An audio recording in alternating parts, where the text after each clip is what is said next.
Welcome to Island Tea with your faves. Keep it locked in with us for your daily dose of hot tea only on WINNMedia 98.9.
Good morning, and welcome to another episode of Island Tea with your faves, Kevon and Azem, featuring Jade, Gwen Johnson. Hello. Hi, people. We're back. Greetings and salutations. All them things. It is a Tuesday, July 6th, and the time is 8:04 a.m. It is. I just checked. Well, you know, the countdown is on because a lot of people are waiting for the current lockdown to come to an end. So you're just a little bit closer, assuming that it actually ends. Because keep in mind, the times can be adjusted, or the dates can be adjusted as well. So, you know. Oh, so yeah, I'll assume that we're getting out of lockdown ever again. Oh yeah, but you know, yeah, okay. My thing is your positivity. My thing is, I will look forward to that day. You know, Right, I start right, putting right. dates on things. Mm-hmm. Like I said, when it comes to like Carnival and so, I'm excited for the next one. That gives me the chance not to set up myself for disappointment because I don't know when the next one is. So. You're right. I think that is a healthy outlook. Yes, I think it is healthy. Yes, a healthy outlook. What are you drinking? The crisp taste of that beastly cold water on a scorching hot day. But man, you guys, I was wondering the other day. I don't want to ask. What is luncheon? I've been wondering that as well. No one has yet to tell me. I saw someone yesterday putting up a Mod Podge of meats. What's a Mod Podge? Don't let Kevon hear you. You had me at the beginning. I was very excited, and then you hear meat, and then I hear meat, and I lost interest. Yeah. Mod Podge of meat, suggesting what was podge, what Mod Podge was made up of. But the question I've been asking myself is, as a young person, well, not even a young person, but just as a person trying to navigate the dating space in this pandemic, when is the correct time to ask the person you're interested to let you see their face? You mean face to face? No, just see their face. Because generally, if you see them face to face, you will not see their face. Okay, you have on your mask. Yeah, like everybody wearing masks. Like there are a lot of people. I get you now. There are a lot of people who right now are getting much more interest than usual on account of them wearing a mask all the time. There is, Jade. There is. I'm telling you. And so imagine if you're a guy, right? And you see this girl, perhaps you ran into her at a line on a limited movement there. And you guys struck up a conversation because y'all were just basically standing next to each other for 4 hours. And so, like, you ask her for a number, you leave, you message her, let her know you really had a good time spending, a few hours in the sun, waiting to get essential goods and, and services. That is how people meet in 2021. Yikes. How did you meet your dad? How did you meet my dad? It was during a pandemic, love. Wow. It's a pandemic love story. I saw that mask and I just knew. So, like, you go home and think, at what point do you go, by the way, you have a picture without your mask I could see? Like, it just, like, at what point do you do that? Is it after, like... So you've never seen this person? That's not realistic. People have What? social media. Listen, this is how women... No, Jade. Perhaps you don't understand, right? There are a lot of people whose social media does not have pictures of them on it. Then that's a catfish. No, but I met the girl in real life, Jade. Have you? You've seen what she potentially looks like because you have not seen her face? No, that's what I'm saying. So when do I ask, hey? If y'all chatting, like, just say, like, send me a pic, let me see you, because, like, So that don't come off creepy to women? You mean requesting a photo? Yeah. Like, I feel like women will be like, if you don't ask it at the right time, women take that as like creep behavior. Even though they post up all the pictures of them all over the world, but if you ask them, exactly, so then why would you? No, but that's what I'm saying. When you ask them for a picture, then they get creeped out. It's true, Jade. You know this. It depends on the person and the relationship you have. I just said it. I just met you. We just started dating. Yeah, I just run into you at the line. So like 8 hours later, you ask me for a picture? Like, duh. Because because you see, that's the problem. I don't know if that's creepy. I don't know. But that's the problem. It's like, because it's not like you've seen my face, so like I think it's a plausible request. It's plausible request if the girl is on the same mind. Yes. She said you. But you can't wait. But that's the problem. You can't, like, when do you ask? Because then you don't even. I mean, no, you can't ask a man. You don't even know if you're interested because you just. You know, she look. You liked her mask on her eyes. You don't know what's going on in the mouth. What if she got 3 tooths? Daddy, you'd love to. Yeah, but you should know. You don't want to be catfish or mass fished. See, clear one. How you could be dating somebody if you never see the face. This is 2021. Clear never watch Catfish now. This is 2021. People get married and have not seen the face of the person they're getting married to. Huh? Yes. True. Well, remember People get married online all the time. Jade, let's realize this. Yes, that exists, but we also have it documented. There's 90-Day Fiancé. Indeed. An entire show dedicated to people that are getting married on a whim or in this breakneck turnaround, So it happens all the time. You fall in love with this virtual person and you talk all day, every day, and then you agree to get married, and the person either shows up and it's not what you expect, they show up and it is what you expect, or they don't show up at all. Kevon, do you hear Azem quarantine to the mic? But as Sweet. somebody said, it might just be all in your mind. That's why the girl look good, isn't it? They said that. But that's our all in your mind. I think that's what it be. She said, just ask. It might all be in your mind. I forgot that. Oh, just ask. No, but you see, that's the thing. I don't know if it's. This is one of the things about this new age that I don't understand. Listen, new age dating is different. You can't women get offended if you ask them to send you a picture of themselves. Not only that, I post think all the pictures that they would send on their social media.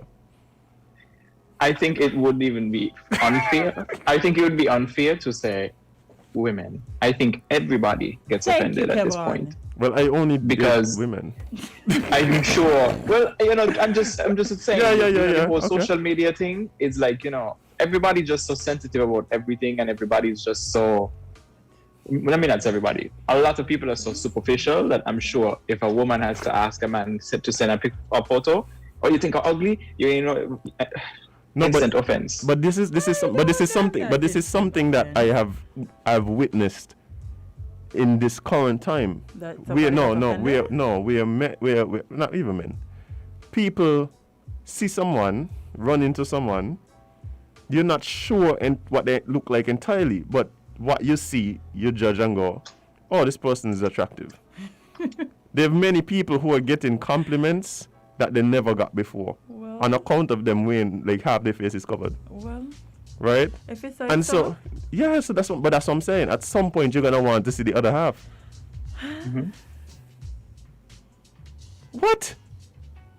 We visual in everything else. Humans are visual. No, we just cut it out. In everything. There's this thing called body language. Cut it out. We judge what you're saying based on what you're doing, not what we can see. Well, love me for my eyes. Love me for my eyes. That would be the response of someone. Don't they say that your eyes is the window to your soul? Exactly. So that's all they need. Love me for my eyes. Yes, I just don't want to fall into your soul and then recognize that you have few teeth. That could be fixed.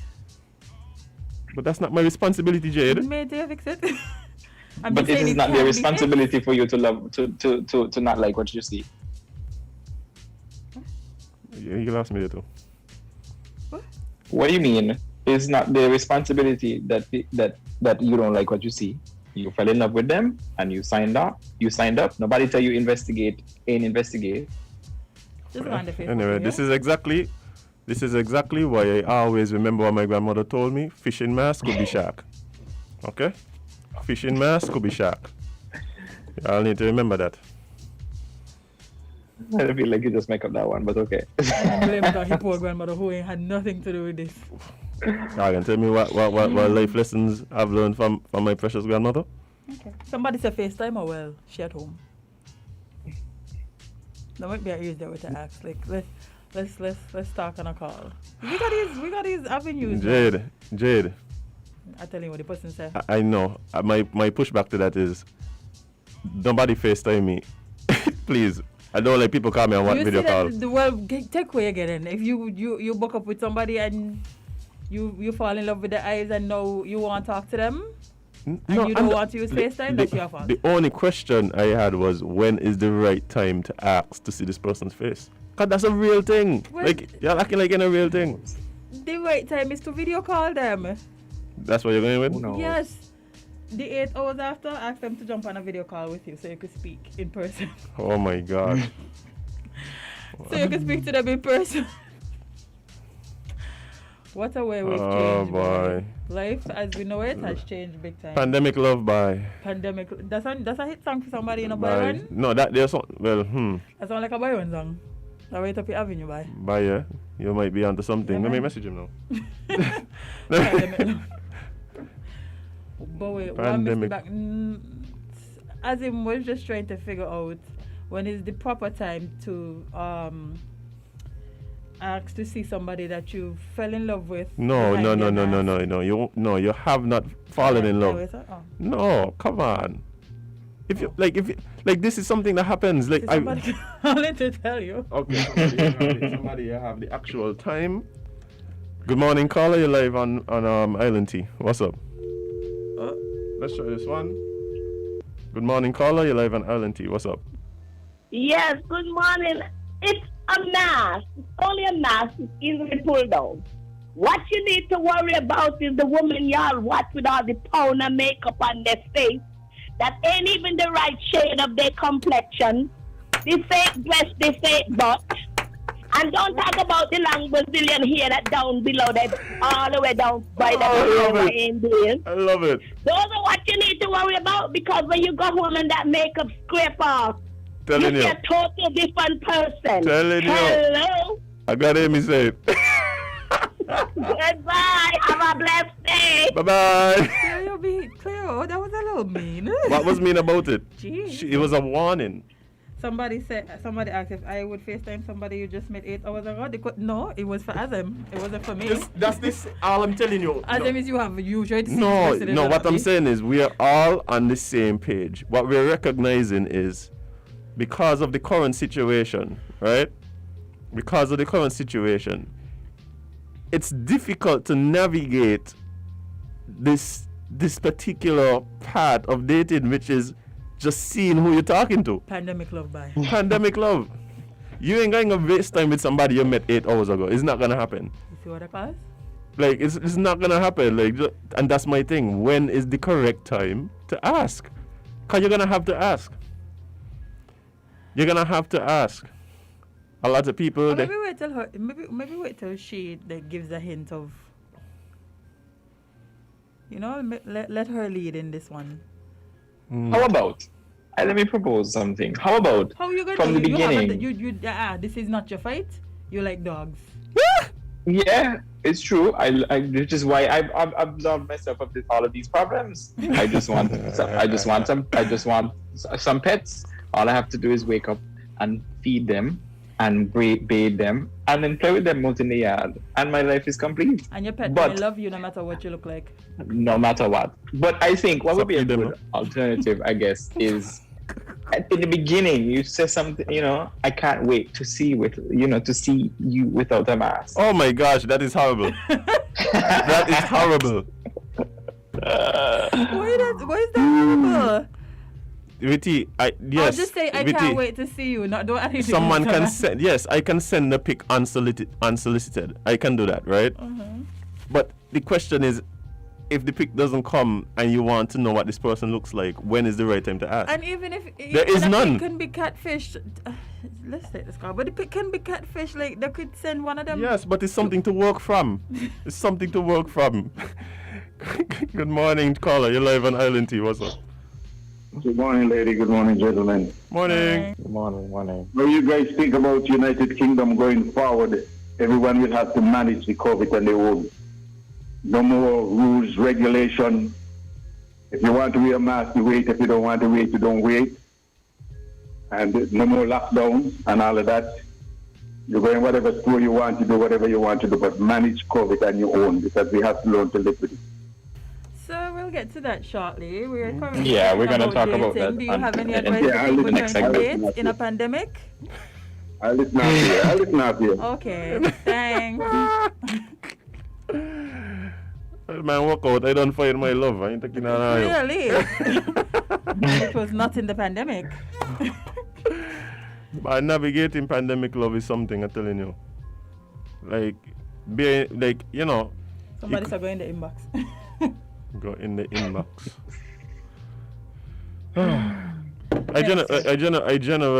I generally gravitate towards women who don't have like a lot of social media going on. Okay. Yeah. Why? I mean, why? Why you gravitate? Why? I don't gravitate to them because of the lack of social media. It just so happens that the women that I connect to generally aren't huge on social media. Oh. Yeah, it's a consequence, not the cause. I'm just checking.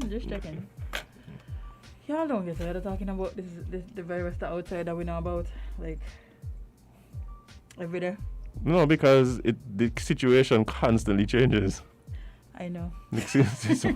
So yeah, we get tired of talking about it, but we kind of have to talk about it. Yeah. You want to start talking about it since they forced us into it anyway? Y'all some buzzkills, boy. My God. Can't even have a little fun. Y'all just want to talk about COVID. Kevon, talk about COVID, buddy. All right, time for your COVID update. So, Yay. Nice. So, this is your update for Monday, July 5th, as of 11:50 p.m. Confirmed cases within the last 24 hours is at 23. Active cases, we have 275. Number of cases for the Federation is now at 515. Recovered cases, 237. We have to split those numbers up between St Kitts and Nevis. We have 497 for St Kitts and 18 for Nevis. Wait. Say that again, Kevon. Sorry. I said something wrong? No. Say it again. Oh. So the number of cases for St Kitts is 900 it's a 900? No, 497. You said it correctly. Yeah, but here and the number of cases for Nevis is 18. There seems to be a discrepancy there. There seems to be a bit of some distance. 490 what? 497 and Nevis is 18. 18? Until I move it. On, Hey, call Mark. Let me see if I could migrate.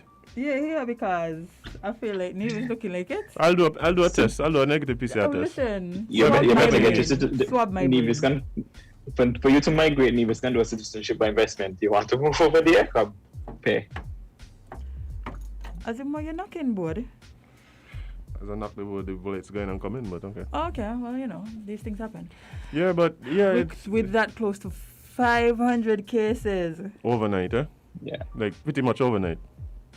Yeah. And the thing is, when people was watching what was happening in some of these other countries, and it's like, oh my God, we were guilty of it. Can't believe you're mismanaging the pandemic. Yeah, it's like, what? Look there now. What your grandmother does say? Who laugh best? That's what you have to say? I never said that. Oh, I think that's one of them. Who laugh best. My grandmother would say something like, laugh till you get more boss. What? What? Violence early. Kevon, do you have a number of how many people are hospitalized? No. Somebody was asking. Yeah, no hospital. I don't have the figures for that. I'm not sure where we could get it from actually, but maybe Dr. Wilkinson listening. 376. Yeah. The way how things going. Bruh. I stayed Let's hope it's not much, if any at all. Oh, sorry. Sorry, go ahead, Kevon. No, I was saying let's hope it's not much, if any at all, because the less people in the hospital for COVID related reasons, the better. Yeah. I stayed up all night waiting on this report because it said it was coming hours later. I was like, what? What's happening? Did they have to recount? Like, I was actually a bit scared. I wonder where these cases, like, what's the ratio to the prison to outside? Because I know sometimes we have high case rates because of the prison. Well, yeah, I think that happened a couple of times, but I'm more concerned with like you said, what's the epicenter? What's the epicenter of this particular hike? From how many we had yesterday? 2? And 4, and we had a 3 in there. Like we're pretty much. I know we're pretty much 23. Single digits. With a 1 or 2 there here, with a 11 or 12, but. Yikes. Yeah, back to 23. That's so you got. That's a jump by. Hang on, that was a jump. Yeah, so that's what I'm telling you. It's pretty. I want to know if it's something centralized. Like if it could be traced back to a central organization or perhaps an event or something like. Who? Events don't only mean parties. We're supposed to be Events- supposed to be gathering. Events could have mean something that happened on the limited movement there. Yeah. So like you can be curious. I think they if that information is available, that we should know. Yes. You know, and I also thought about the fact that, you know, when I saw the numbers going down, I said that, you know, it could also be a case where persons are not being seen by other persons and being told to go get, you know, tested, because what we saw a lot prior to the lockdown is people showing up to work coughing and not feeling good, and their co-workers are telling them, go, you know, leave and please go to the hospital to get yourself checked. So now that push was removed because everybody is at home, I suspected that a lot of people would have just not got, you know, subjected themselves to being tested. So that could also be a reason as to why the numbers were so low. I had a little tickle in my throat last night because apparently my fan needed cleaning, and I almost didn't come to work. I was like, what is? What's this? And then I felt better. I was like, oh, false alarm. It's a very scary time to even cough, as I told you all yesterday, coughing and sneezing and. I think it's for more for people around you. Like when people around you, you know, hear you cough or sneeze or whatever, and it's always. I don't even wait. It's the Rona. I don't even wait for people to hear me. If I cough, I frighten. But you know what I don't like actually? What really kind of gets on my nerves is the fact that persons that often have the worst hygiene are persons who refuse to wear a mask. So you go in public and that one person that's loudly coughing and hawking up is the person that's not wearing a mask. The person you hear sneeze in a crowd or in a room and you turn around and it's the person who's not wearing a mask. It's always the person who's not wearing a mask that does those things, and I just don't get it. Yeah. But hey, indeed. Well, so more tea, hee. So let's talk about the UK. So Boris Johnson says that restrictions are to be eased because the UK must learn to live with the virus. The Prime Minister of the UK, Boris Johnson, confirmed on Monday that his government plans to scrap laws requiring face masks and social distancing later this month. Though he acknowledged that lifting the restrictions will drive surging coronavirus cases even higher, Johnson also said that legal controls will be replaced by personal responsibility when the country moves to the final stage of its lockdown lifting roadmap, which is scheduled to happen on July 19th. But Boris Johnson also said that a final decision would come on July 12th. The change will mean that people can throw away their masks after months of enforced face covering, though businesses and transit operators may still require them, and they will still be recommended in some enclosed spaces. The removal of social distancing rules will allow nightclubs to reopen after 16 months of enforced shutdown, and patrons to once again order drinks at the bar in a pub. No longer will customers have to scan a phone app to provide their contact details when entering a restaurant or bar. The government will also stop instructing people to work from home if they can, leaving employers free to bring back staff to their offices. Well, so... Boris basically say y'all on y'all own. Like, this is my issue with it. Like, how does learn to live with it mean do all the things that don't protect you? That is the dumbest. The man said personal. How does learn to live with it mean? Learn to live with it doing by the things doing that we've learned that you need to do. Responsibility. But that's what I'm saying. That's my whole point. It's like, why would you tell people it's okay to throw away your mask, but don't throw it away?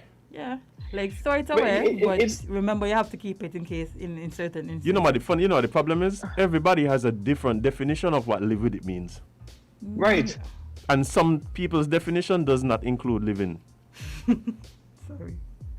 It's just very confusing to me how the British Prime Minister is saying that we must learn to live with it, And in doing so, I'm going to allow you to do exactly what got us here in the first place. He also said he acknowledges the fact that cases will rise. However, that's on y'all. No, like this is my thing. As it relates to the ease of restrictions for businesses, being able to be open and stuff like that, I understand that. But why would you stop mandating the things that allow you to live with it?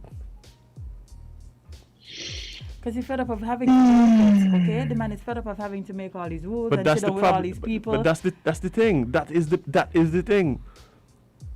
Like, do you not see, if you expect a surge in cases, that you will have more of these meetings, more things would have to come? No, because he already told y'all personal responsibility. Yeah. Well, you see, the thing is, most people don't have personal responsibility. Thank you.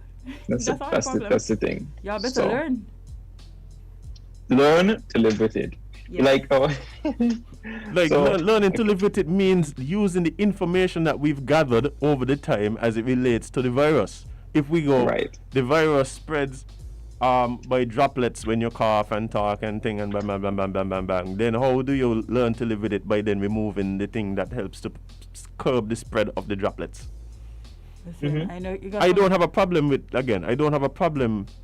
with deciding, you know what, we need people to be able to go back to work no matter what industry they're involved in. You see what I'm saying? Agreed. So the nightclubs and things, so mass gatherings could come back and stuff like that. But then to just totally decide, you know what? We also whatever you need. While we're allowing you to mass gather, we also not stipulating that you be safe while you do so. That, to me, that don't make no sense. And then to classify it as learning to live with the virus, that is just that's just weird to me. If you think they have people here that's waiting for the Prime Minister to say, then with the mask, you lie.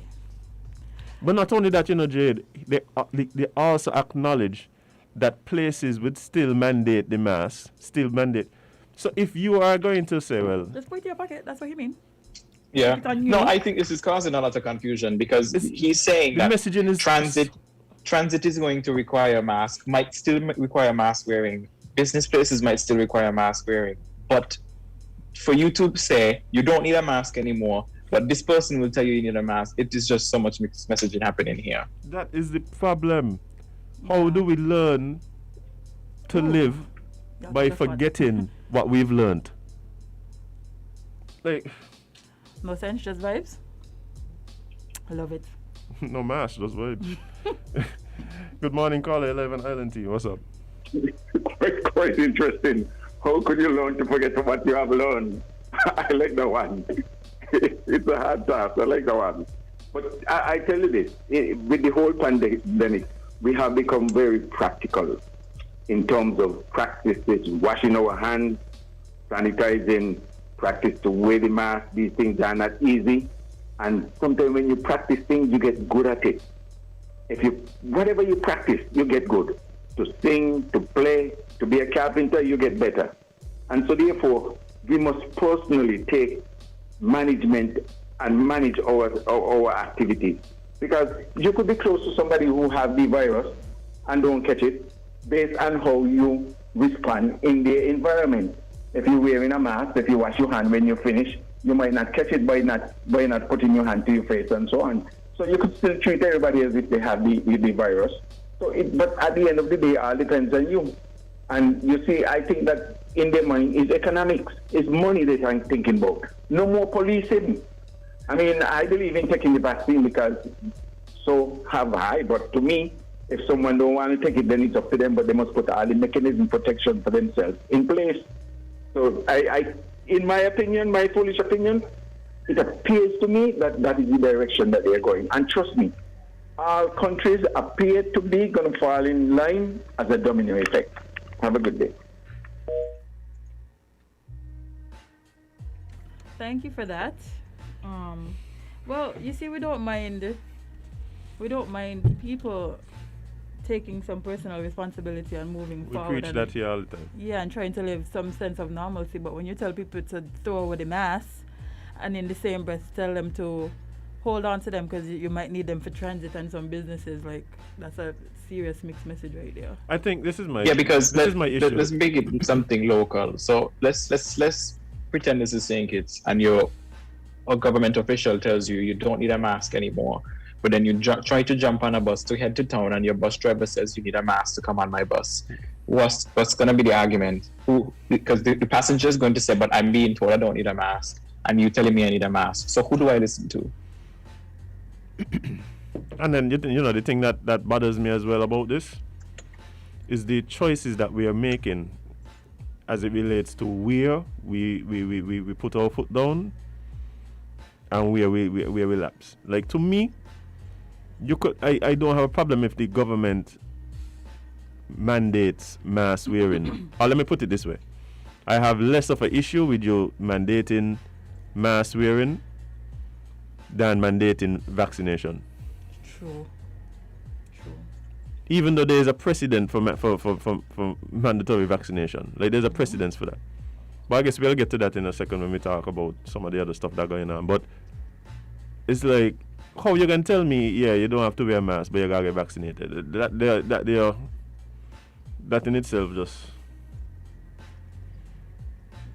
yeah, that's weird to me. That's weird to me. Mm-hmm.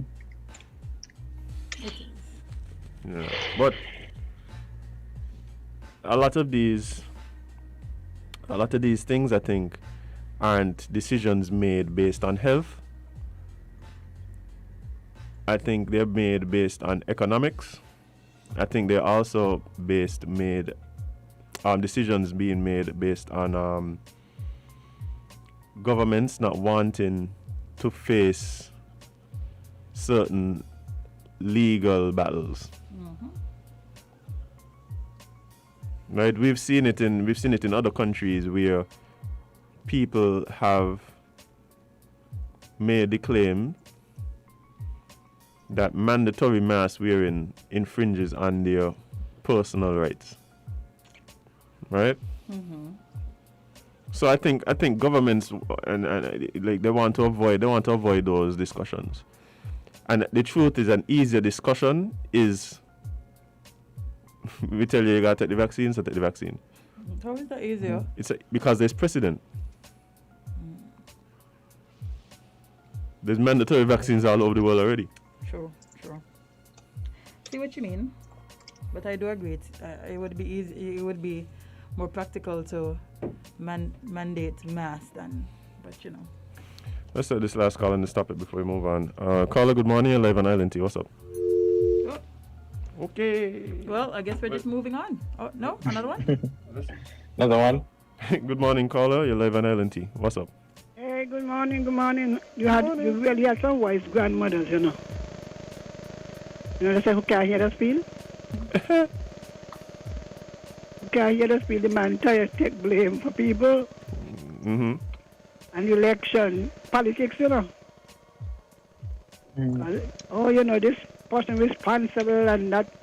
He said, we always look for him. Today, you're responsible for yourself.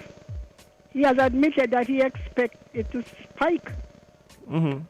So it doesn't seem like a decision based on what's best health-wise. It seems that there's other factors involved, right? Okay, he tries to take the blame. Right. And he wants to achieve herd immunity quickly. Who live, who dead. That's it, you know. Who survive. Because he has admitted that he anticipates a spike. Other countries are crying out saying this man can't be right because you can move from the UK. You know, you come and you infect our people, you worsen our situation. But then again, how many of us are responsible? How many of us do act responsibly? Put it that way. Mm-hmm. When you hear that people here who are supposed to be in isolation were seen in bank and supermarket lines? Yes, I mean, Exactly. how responsible is that? And there will be people who know. They could go to the bar and nobody can't tell me nothing. Yeah. Nobody can't tell me nothing. You hear it all around here. Nobody can tell me nothing. I do what I want to do, and then they cause other people's hurt, even death. So this all he has said, who want to live, live, who want to die, die. I am no longer responsible, so nobody blame me for anything. Yeah, he said. He basically said Darwinism at work. Eh?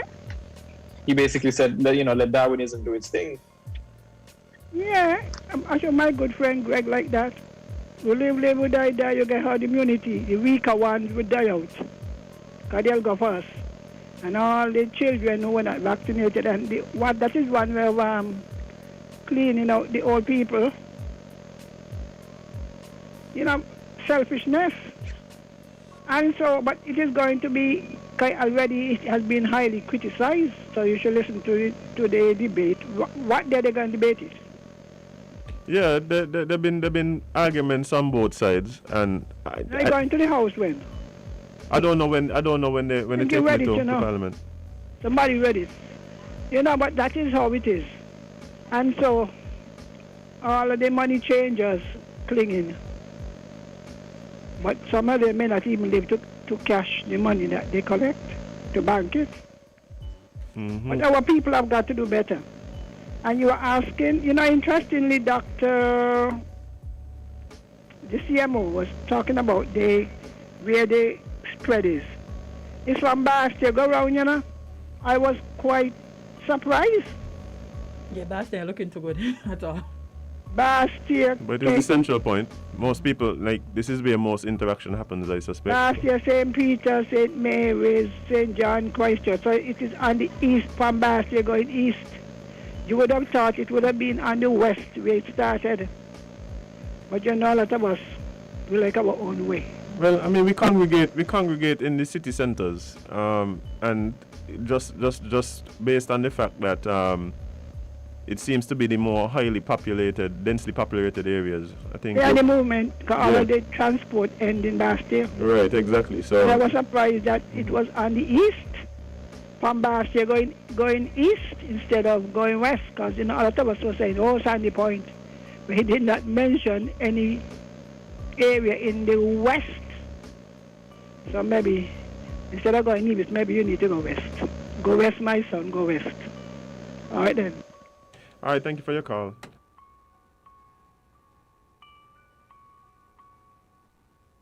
Mm-hmm. Yeah. Yeah, it's we're all tired, to be quite honest. Mm-hmm. But the thing is, I do think that we have only really begun to have some of these, how I should put it, some of these debates with these far-reaching consequences. Right? That's kind of what is interesting to me. We've kind of gotten over the initial shock of oh my God, there's this virus killing people and no one is safe and you don't know how we're gonna affect you, or we gone past that into it's here now. How do we live with How do we move forward? Legal ramifications, as we're gonna discuss next. How does this play into employment and the next question is going to be once these vaccines are approved for school use and become mandatory, that's a whole different fight there. I can't because see what that will look like. Yeah. That gonna be Yeah. Oh boy. Well, let's get into something more local. So let's talk about a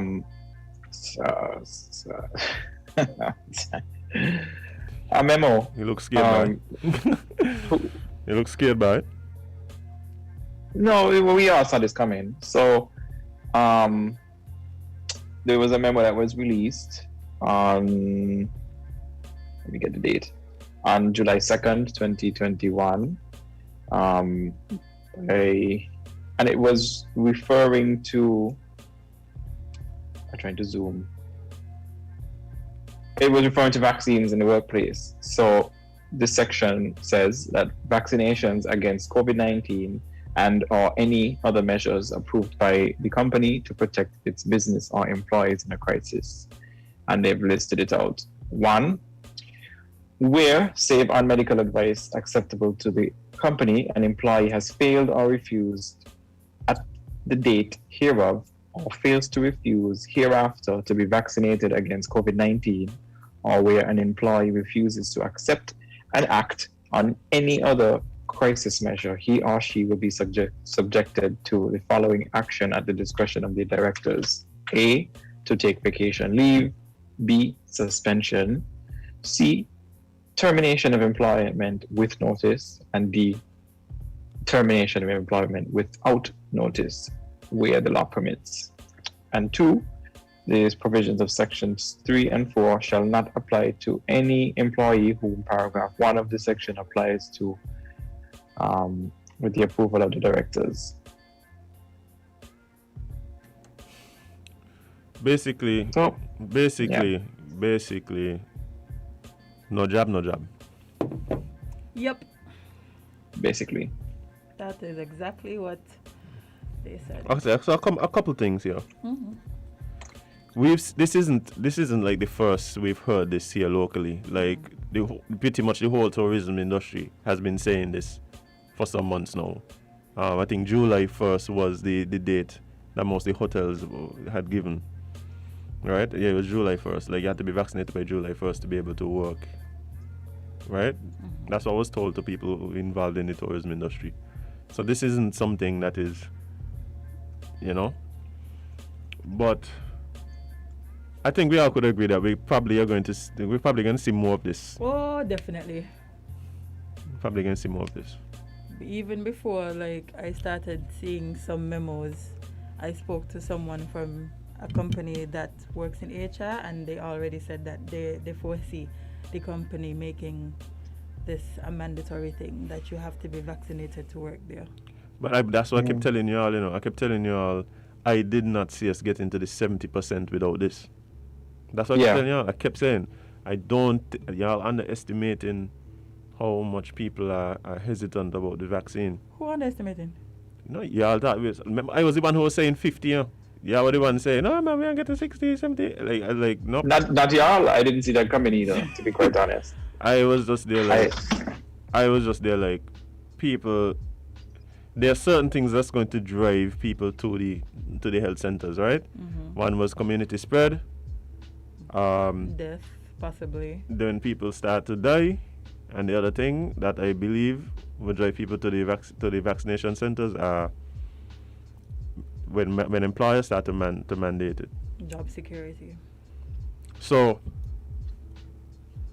I know initially we were saying that I think we all were kind of in agreement that this isn't something that we would like to see happening, even though we admitted that it was probably likely.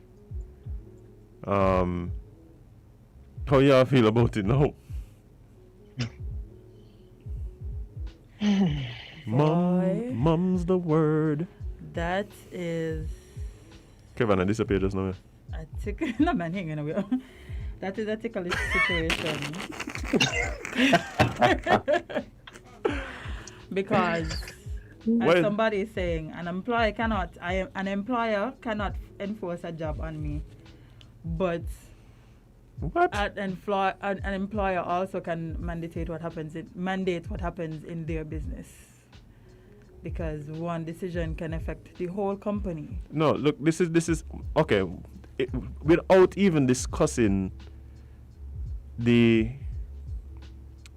powers that an employer has in terms of terminating somebody for, what I do know is that an employer has an obligation to provide a safe workplace. And so, how does one balance that? For instance, I have a situation, I have a friend who is in a situation, this is not in St Kitts, but the person that sits in the cubicle next to them went on vacation, right, to a COVID hotspot. Apparently said that stayed on the resort and whatever they did and whatever, and came back to work, the employer told them, look, we're going to ask you to take another 14 days before you come back to the office. To be safe. The person decided, no, I got things to do. Why I should be told that I can't come to work? And then came back into the office and sat in the cubicle next to my friend, right? My friend then is like, so what are you supposed to do? Because now you're putting me at risk because you putting me at risk because you took the decision to just go on a fun trip. Well, it's not even the fun trip part. It's the fact that the refusal. The refusal. And you the refusal. You were given the option and you didn't take it. Like the option was to try and make sure that the office that you return to is safe, and that you do not disrupt what's happening. Because if you cause us to have an outbreak, we'll be closed, which means that we will potentially lose money. And you need to get paid. So how am I going to pay you if you cause us to lose money? But think about it like this too, especially places that where people work on, based on, it's not like a monthly thing. So you work 2 weeks, you get paid for 2 weeks. You work 6 days, you get paid for 6 days. And then you're in a situation now where the business constantly has to close because there's people working there who are deemed risky, and persons are forced to quarantine and that kind of thing. Yeah. So imagine. Now, the reason I brought up my friend, I said, but what did you end up doing? He said that he officially went to his HR and put in a refusal to work. Right? Under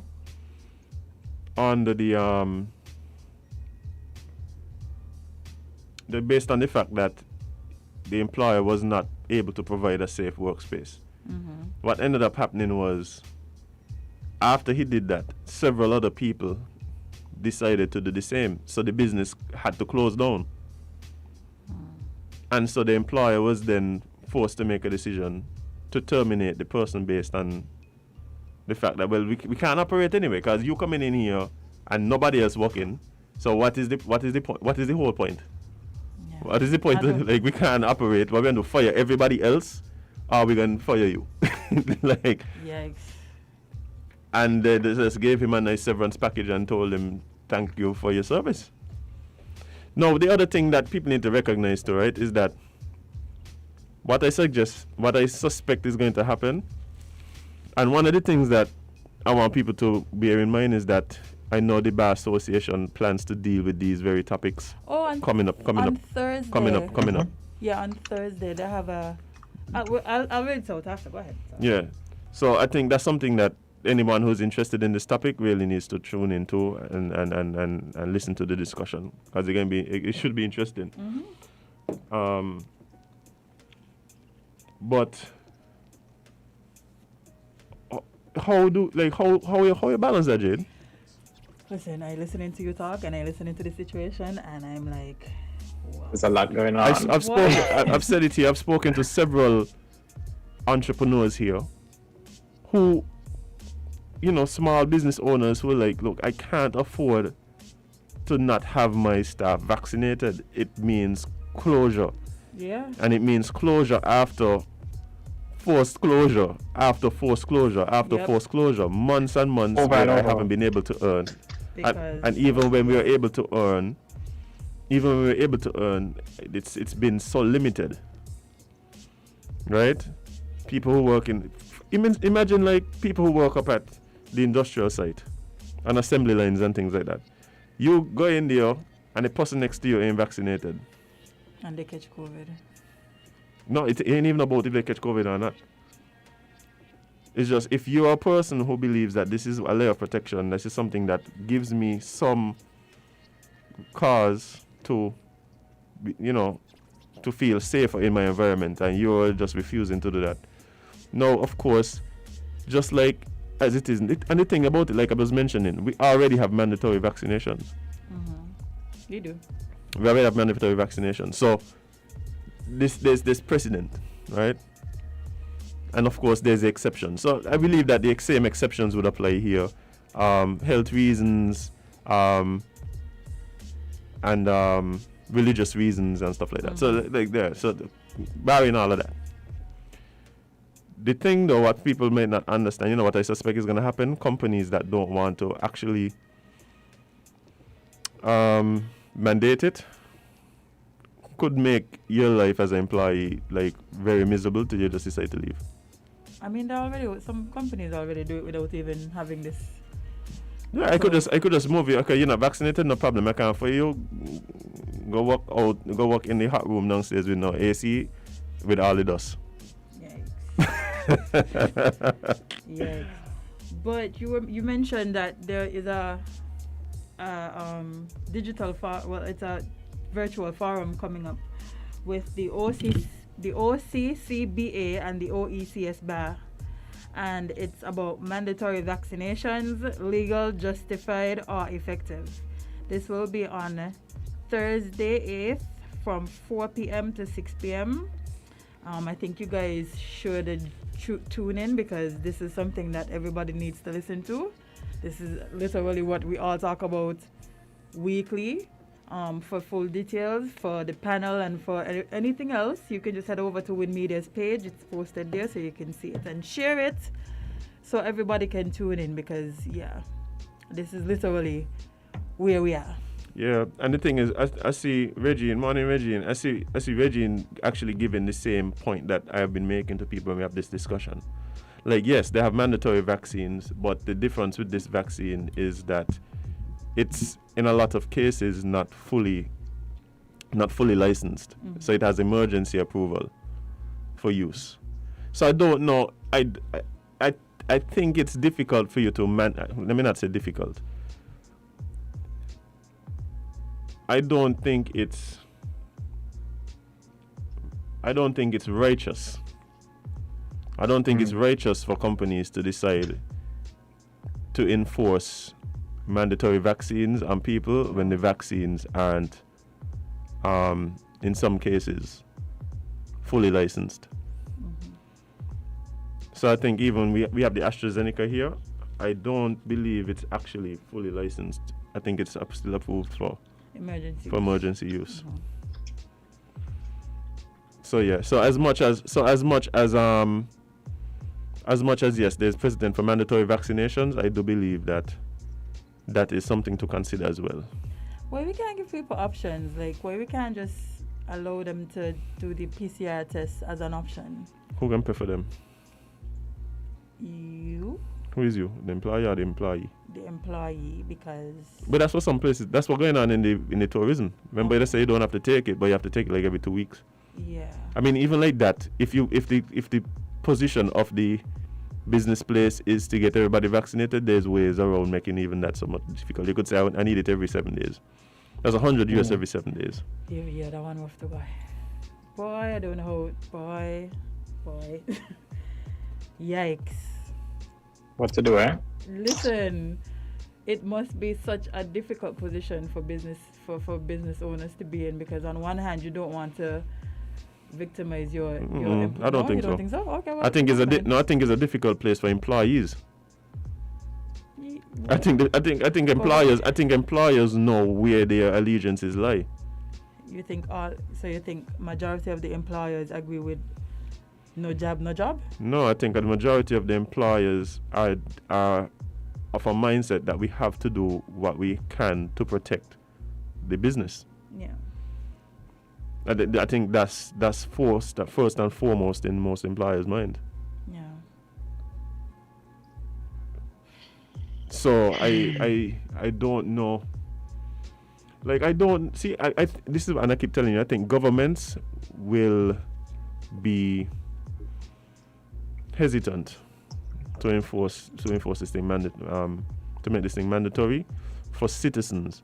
I do think that like we're seeing now, they have no problem deciding, oh, you're not a resident or a citizen, you can't come if you're not vaccinated. That is nothing new again. That is, I have gone to places where I had to get yellow fever vaccines and all these kind of things before he was able to go to work, right? So, like I have been dealing with that for forever, right? But majority of people, this is something new. But no, I just think that the governments will be hesitant about enforcing it on citizens and residents, and so I believe that that is why the discussion centers around employment. Yeah, I think when it's going to become an issue is when these vaccines are a issue at the government level. I'm saying is when these vaccines become cleared for use in children. I think that is when we're going to have the governments now deciding where we go with this, because the amount of because of how this virus is, it shut down the entire world, and this is happening in the information age where people have access to all types of information. What you're going to have happening is it's going to be difficult for people 5-10 years down the line to hear COVID vaccine and be comfortable the way they are with, say, chickenpox vaccines. Yeah. It's just the whole situation is different. Well, Azem, I think we should take some calls to hear what people have to say about this. Good morning, caller. You're live on Island T. You're taking the vaccine or? Wow. What's your answer? Can you not ask the people? Wow, it was a legitimate question. You know what? It was a legitimate question. Good morning, caller. You're live on Island T. What's up? Yes, good morning. Morning. Jade, stop it. I saw that, Jade. I saw you. I'm watching you. Okay. What you do? Whoa, what? No. What did I do? I saw your reaction. I saw your straight hand up in the air like, oh, God, here it goes. But then, Clear up. Don't mix me, please. okay. Now, right. You just talk about these companies making it mandatory that it's for the people that they want to hold on to their job, they have to go and get this job, as y'all call it. But my thing is, okay, I'm working with a company and I take the job.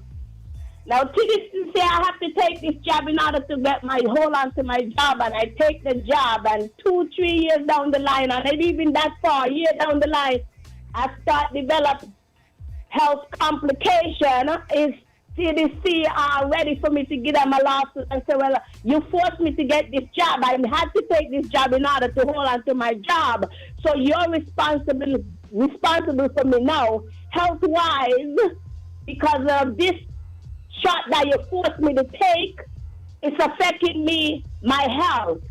Are they ready for a lawsuit in that aspect? Well, I do believe. So do you believe that you don't have it's in your mind? It's like you don't have a choice. Exactly, but they don't have a choice. That's the whole thing.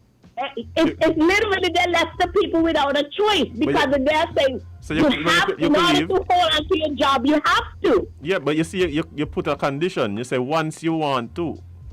That's what you're saying. No.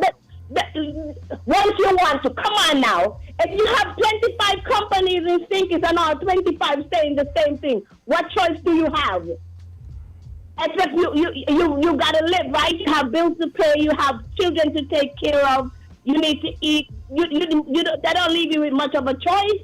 So what you're saying is that companies, if they're going to mandate the vaccine, should be prepared to somehow contribute to any adverse health effects. Exactly, because you forced me to get this thing, and you don't remember, like y'all said, this thing right now, it's really a trial, because I don't care what neither doctor, laws, or any doctor, any of them say, because all them doing is repeat after me. They stay after me, okay? They're just reading what these quack scientists here in America and wherever else, they stay after me. Repeaters, stay after me. That's all they're really doing. There's no guarantee, no surety, no nothing.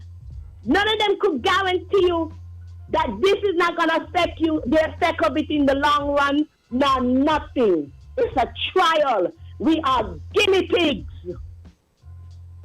That's what the people is, guinea pigs. So when you force somebody to tell them in order to keep your job, you have to go and do this. Are you prepared to take care of these people in the long run? Because when the health issues start to come up, because let me tell you, there will be some side effects from this thing. Don't let nobody fool you. Like I tell my husband, I'm just waiting for you to trigger that kick. You have a good day, my friend. All right. You have a good day, and your husband too. Hopefully today isn't the day. Oh my gosh. Yikes. Yo, so okay. So there's a couple things here. Yeah. Like no, because think about it. Like this to me, this is an easy one for employers to get out of it. Like, okay, so there's already here 60 something, let's say 70% of the target population that has taken the first jab, right? What percentage of those what percentage of those did it mainly or only because it was employer mandated? How many people got vaccinated because it was employer mandated? Right, so let me put it this way then. So 3-4 years down the line, you see some side effects. You go to your employer and say, I make me take the vaccine. The employer said, how you could prove that? well, like, we make you take the vaccine? No. So you ain't going to take the vaccine now trying to get money? In other words, then... The argument too is, like, the company gave you a choice. No, but even outside of the choice, Kevon, what I'm saying is people are taking the vaccine before it's mandated to do so.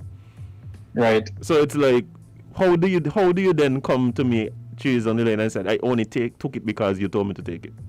No, you would have had other. So you did it for your daughter then. Mm-hmm. So you go to your daughter and say, well, I take this thing for you, you better support me. No, I think like this is something that's gonna be easily wiggleable outable by employers. Wiggleable outable by employers.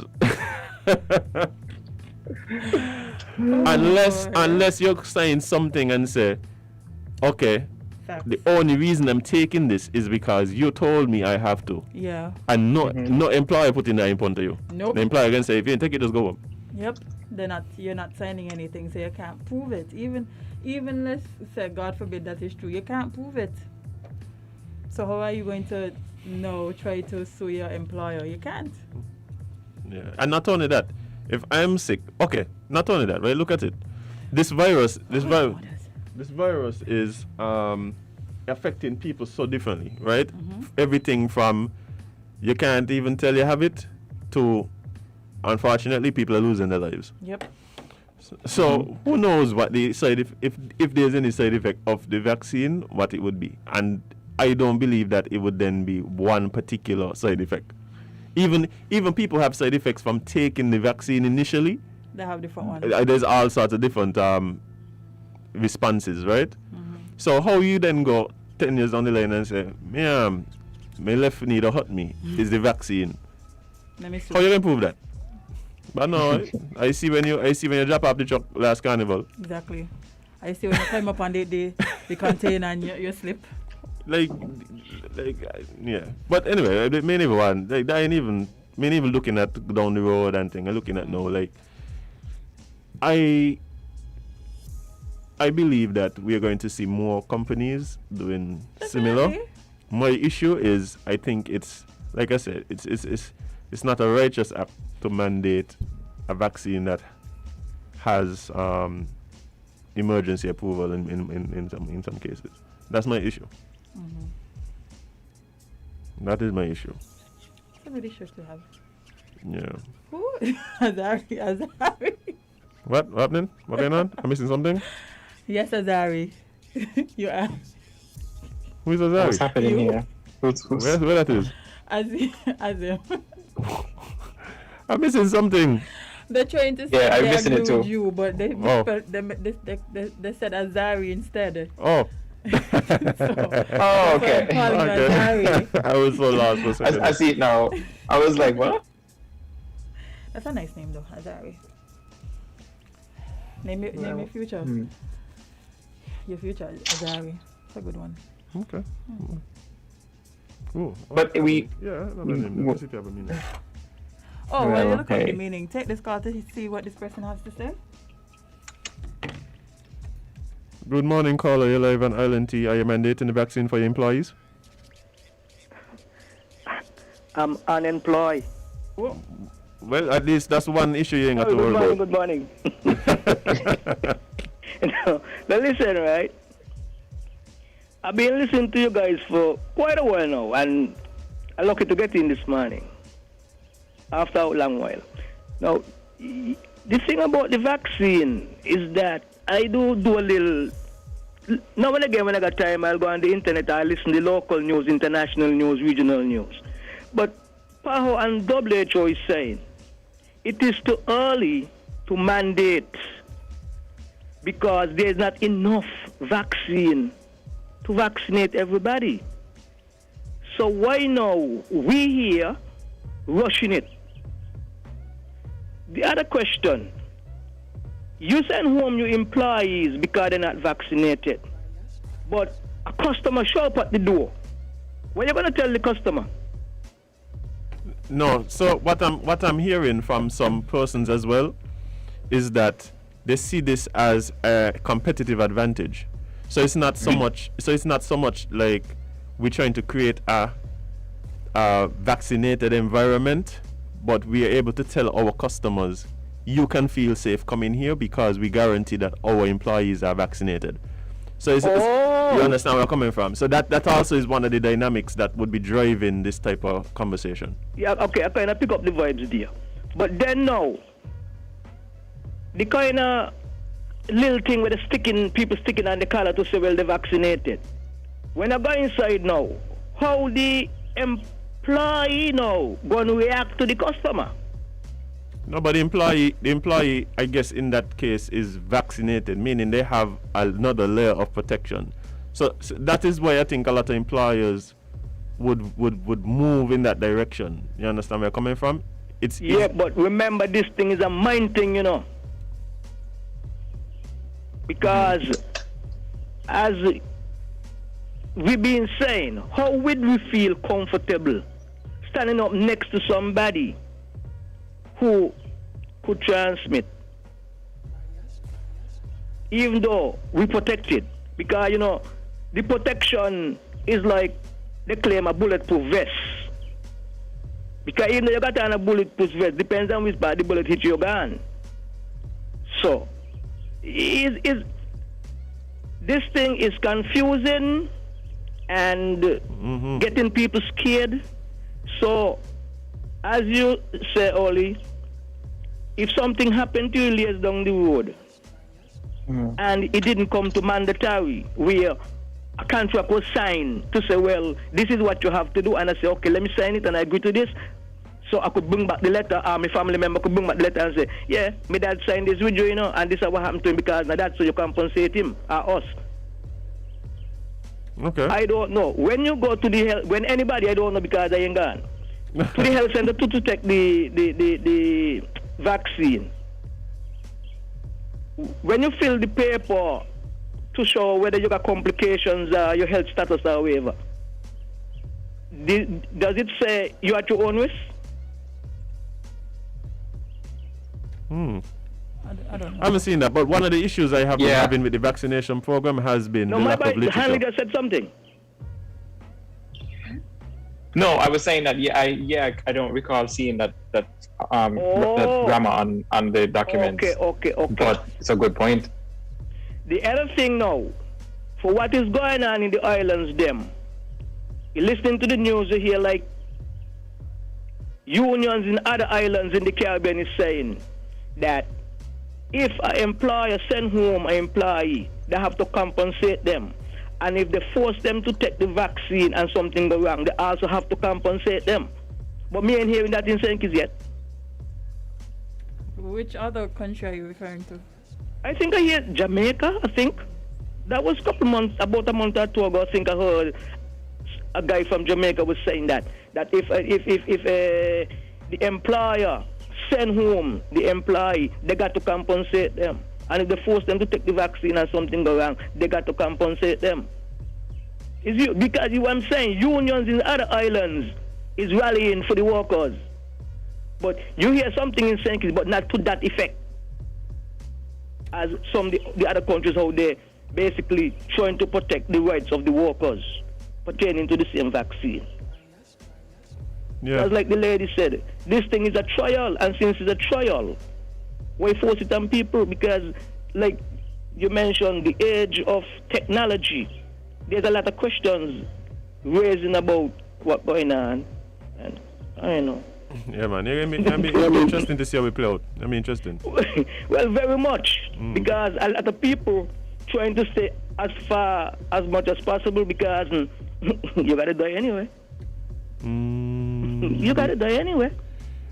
So if I don't take something that I ain't sure what I doing, you better just wait until the Lord say, "Boy, this is a calling name, present, I'm ready for you," than to do something that I later have to regret. Because on two occasions I hear a gentleman call in and say he's frightened for his friend because he have keys sticking on both arms.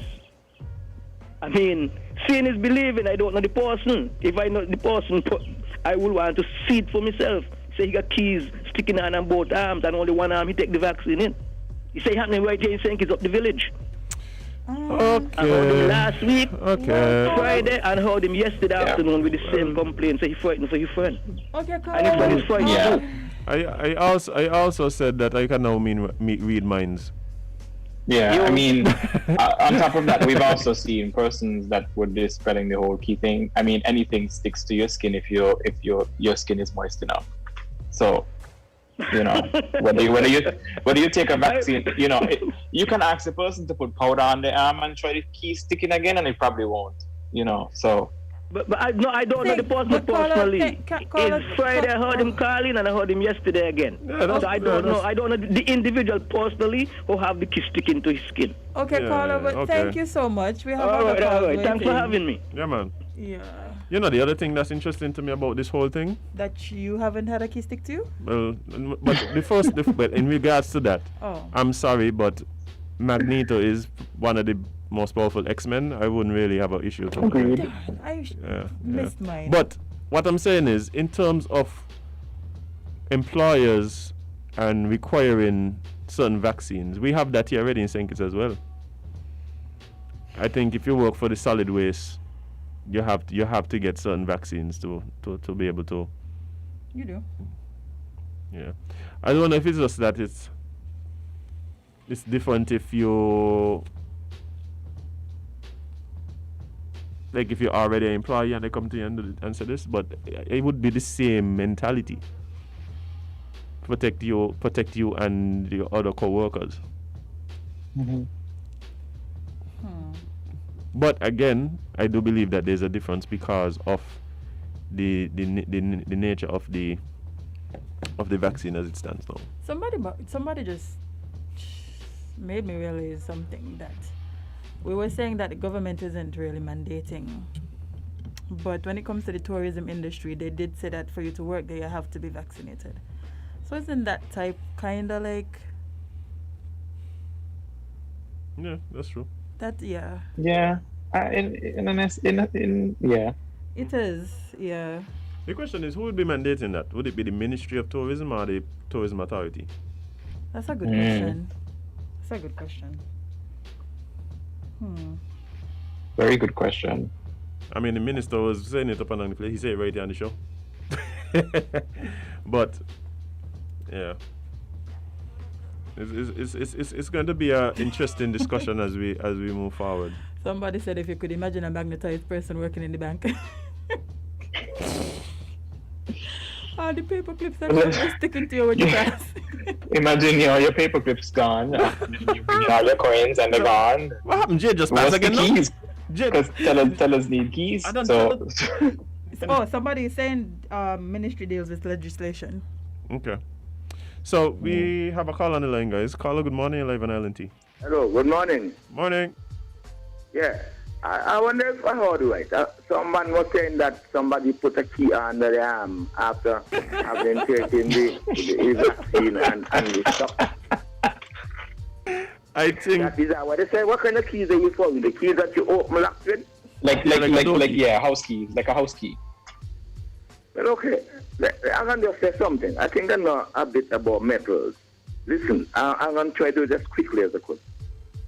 Most keys are made from, in fact, let me say, many keys are made from a sort of bronze like... alloy, a bronze alloy, yes. A bronze alloy, okay. There are many that are made from steel too, but not so much nowadays.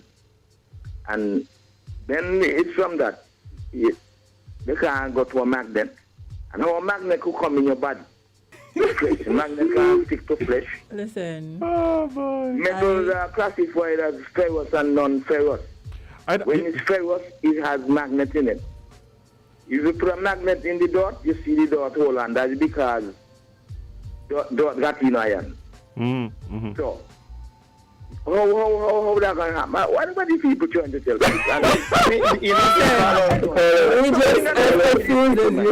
I'm very happy you were able to explain that for our listeners, because it's been a trend. Social media, everybody just got everything going. Me and telling me that they see these things, so I explained to her.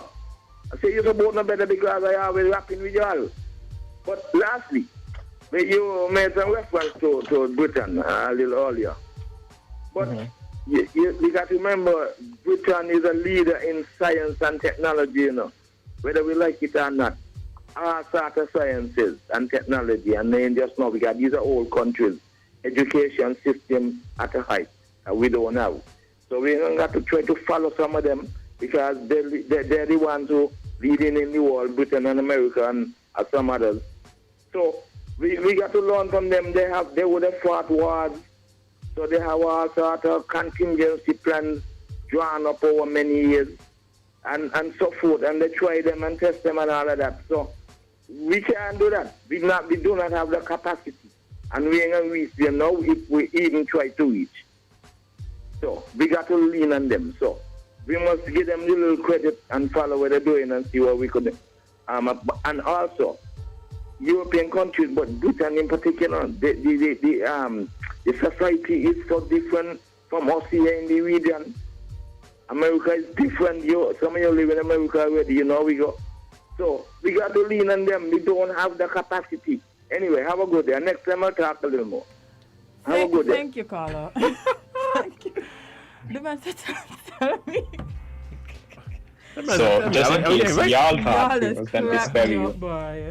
But we all saw this trend going around, people putting keys on their arm. First of all, go bathe. Because please go that's the first thing for me. If I allow some moisture to build up on my skin, anything with a flat surface that is light enough will stick to me. A credit card will stick to me, which is plastic. A key will stick to me. A battery will stick to me. Anything light enough will stick to me. Y'all need to stop the stupidness. And then somebody did it online. They put powder on their hand and tried to stick it again. The key dropped right to the floor. Y'all cut it out. Yep. Just get y'all just looking for something to be the latest viral something. Just stop. How about you go viral and how about you go bathe? Go bathe and find something constructive to do. Do that in all the viral ways you can. You know what's interesting to me about this whole magnetized thing? Why the magnet only does pull why you ain't feeling the pull going to other things? Why you ain't walking on and being what going on here, man? Oh my god. Because here's the thing too, right? The right Azem. Let's say I have two magnets in my hand, or let's just say something metal in one and a magnet in the other hand, and I pull the magnet close enough, I will feel the pull on both ends. So why does it make sense for me to put a key next to my hand and not feel something inside my skin yanking? Common sense. I love it. Common sense is very... Yeah? My whole thing is, I want to ask people, y'all never sweat? Some of y'all just wipe your face with napkin, and the napkin stick to your forehead. Matter of fact, Carla, don't tell nobody else the story, please. Please? But apparently he said somebody calling in here. He said it was somebody he saw. He didn't say, No. Somebody told him. Yeah, and calling in another radio station. Don't tell nobody else the story. I love it. Please. I tell her maybe that is what we need to do, you know. Tell her, What? Tell people that they get superpowers. I playing, yeah. I playing. You think this information work one way? Oh God. Where is my superpowers? I am annoyed because how people having things like keys stick to them and stuff, and so, yeah. and I can walk in the bank and nothing stick to me. What? But you did say the other day that you're getting a lot of approaches from men. Maybe No, man, no. that's what you said. Maybe that's yours. I don't think that's how. Maybe you got like the Aphrodite power or something. No friend. The power of attraction. No friend. No? No. Well. Still no. Let's take a break. I think it's time for us to take a break. So we could jump into some conversation with our next guest and possibly ask her if anything stuck to her. Oh my gosh. Yeah, I think she would have an answer for us. She would have an answer. Wow. Stay tuned, guys. We'll be right back with more Island Tea right here on WINNMedia SKN.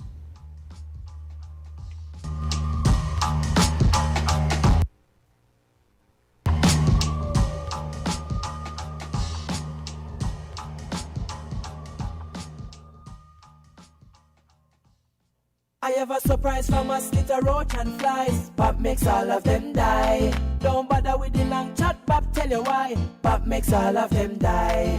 To take care of my premises, I have to stand guard. Pop kill insects, small or large. When me use my yard, me no need no bodyguard. Pop takes care of roach in a house and yard. Surprise for mosquito, roach and flies. Pop makes all of them die. Don't bother with the long chat, Pop tell you why. Get serious, get Bop. Like us on Facebook, www.facebook.com/ramsupermarket. Follow us on Twitter, www.twitter.com/ramsupermarket. And subscribe to us on YouTube, www.youtube.com/ramsupermarket. Cool. Energize your goals with Lucozade. Get it cool. Look under the cap. Find the code. Win it. Thousands in prizes. iPhones and TVs. Or win 30 grand US dollars for your goals. That's goals. For a chance to win $30,000 US. Purchase any Lucozade Energy promo bottle. Look under the cap and find the code to win iPhones, TVs, and free Lucozade for $30,000 US to energize your goals. See website, social media, or press for details. Lucozade, taste the energy. The symptoms of the coronavirus are similar to those of the common flu or cold, which are consistent coughing and sneezing, fever that does not go away, and difficulty breathing. If you are experiencing any of these symptoms, it is advisable to stay at home until you recover, or if you want to go to your doctor, call first and tell your doctor of your symptoms, any recent travel or contact with travelers. And lastly, please avoid spitting in public. Recent cases have shown that people most likely to be at risk if they contract the virus are persons over age 60 and persons that have an underlying medical condition such as hypertension, diabetes, kidney disease, or a respiratory condition. It is advisable to avoid large crowds or other places where you might have to come in contact with people who are showing signs of the coronavirus. This is a message from the Ministry of Health and the National Emergency Management Agency, NEMA.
Welcome back to Island Tea with your faves, Kevon and Azem featuring Jade. And it is time to jump into Eat Local with the one and only Sweet Sister Sensia.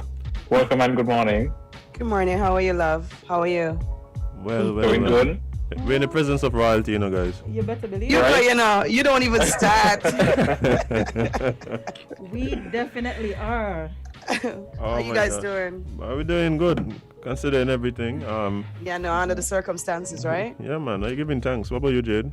I good. I'm a bit concerned. At least you have life. But I have a life. Yes, that is true. We are all concerned. But at the end of the day, we gotta give thanks for life. We don't know if this is destiny. Yeah, indeed. I think our concern just started, however, because we found out recently that keys are apparently sticking to you once you're vaccinated. I don't know. Did you experience anything like that?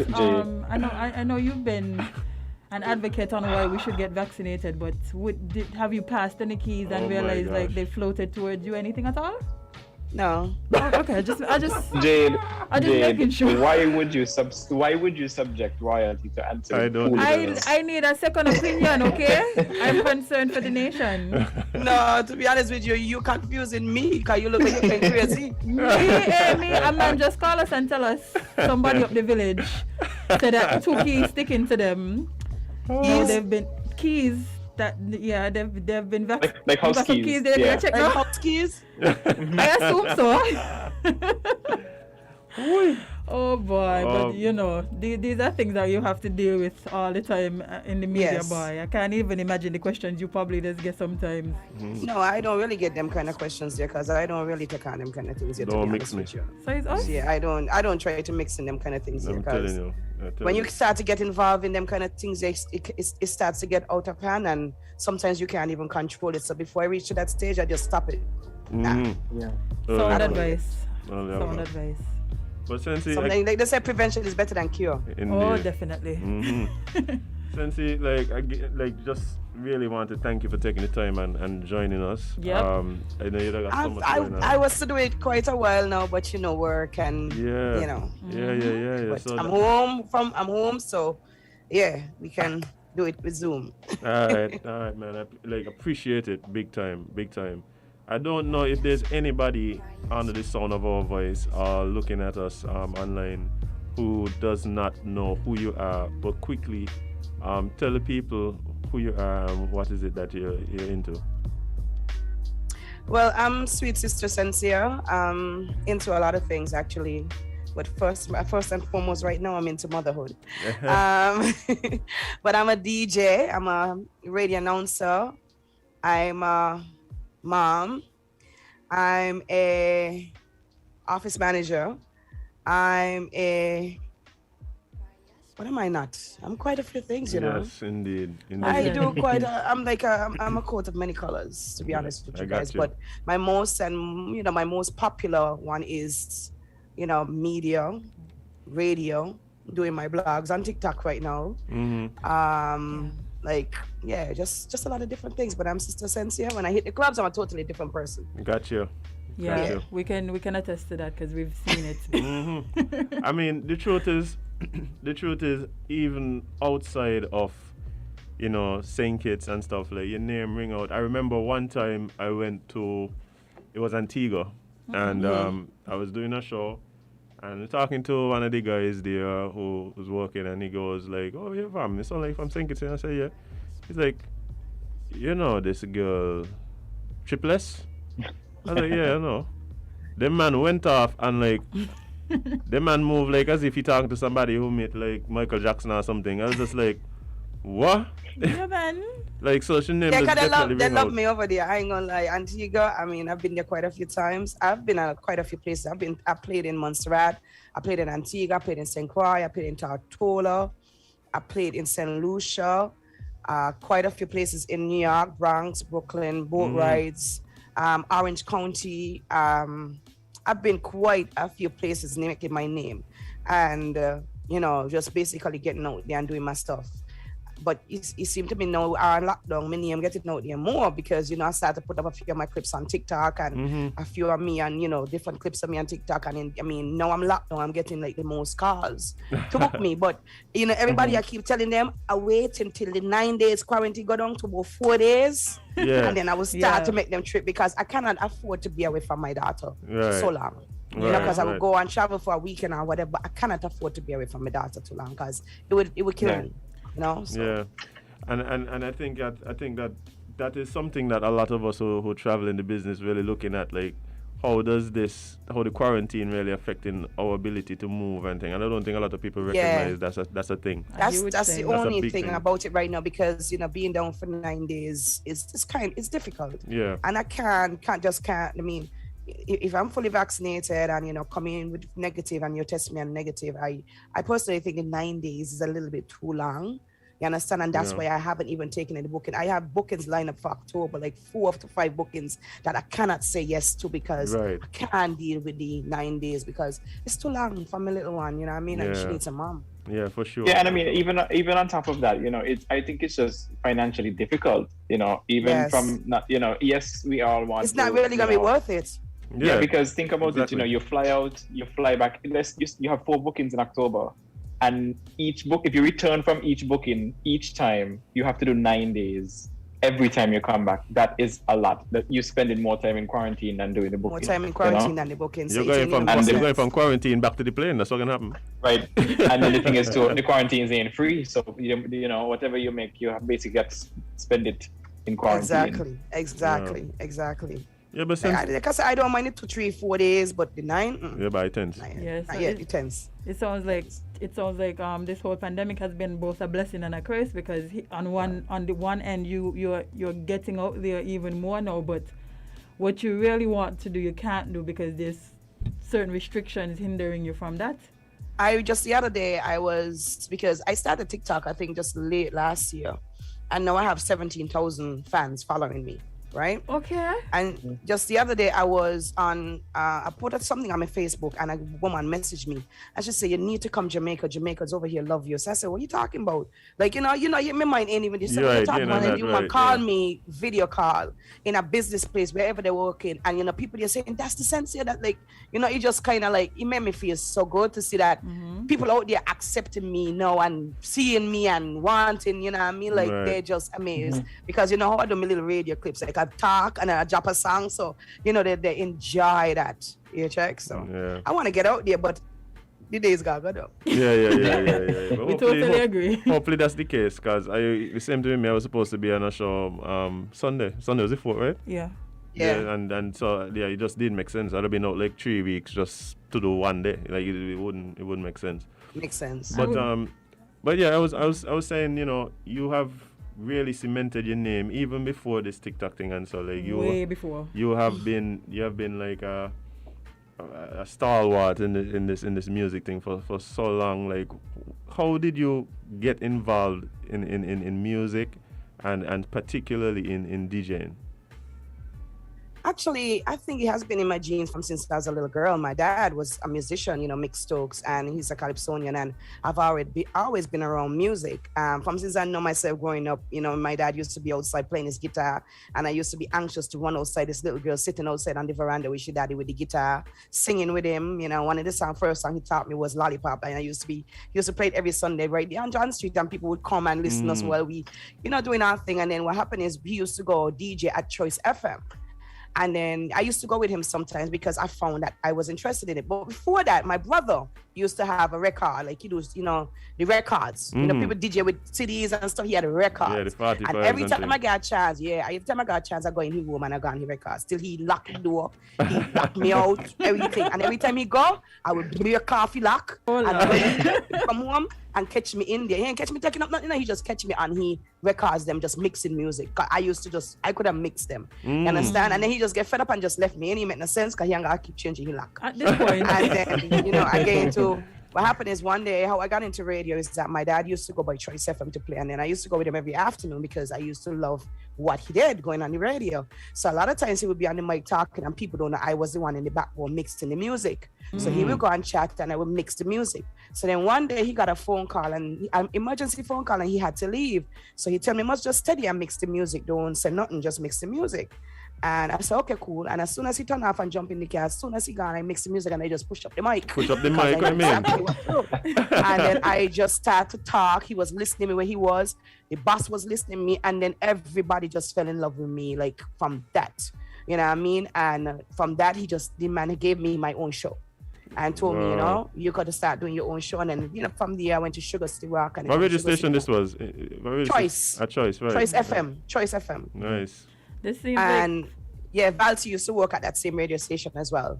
Valty and my dad. And then that's when Valty branched off and went on to Sugar City Rock. Okay. Right, and then me and Junior Lightbud used to work at Freedom together, and then that's when he branched off from Freedom, because I work well with everybody. I'm a people's person. You understand? Like I tell people all the time, even if somebody don't like me, that has nothing to do with me. I'm still gonna show that love to that person because I am a people's person.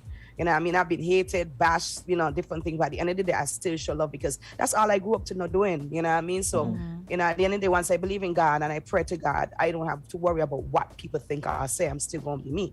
You check, I'm being that people person. I think that is what has helped me to accomplish so much and helped me to reach where I'm at and still doing it because I'm that down to earth, understanding people person. Like if I do a gig for you and you don't make it and you come to me and say, Sense, yes, okay, no problem. Just give me this and we're gonna start out. I would just simply say, just pay me girls because as you know, I always travel with 2 girls. Right, and I always make sure that they eat. You know what I mean? Because they used to come with me all the time and I used to tell them that I don't think it's fair that you guys coming with me all the time and y'all not eating our food. So therefore, I make sure that, every time we go to play, they make their food. And if I have to play for you for free, I would say, listen to me, you don't have to pay me girls.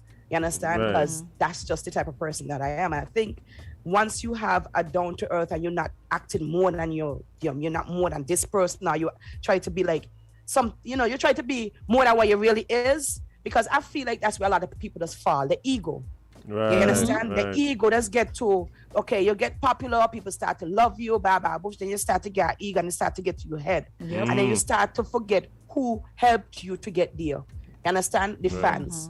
And then you start to disrespect fans, you start to cuss, and that's where you see you don't fall. Because people do not want to like you. Yeah. That is so true. But I mean, you're basically telling me that a big part of you being able to succeed in all the things that you're doing has really been because you live good with people.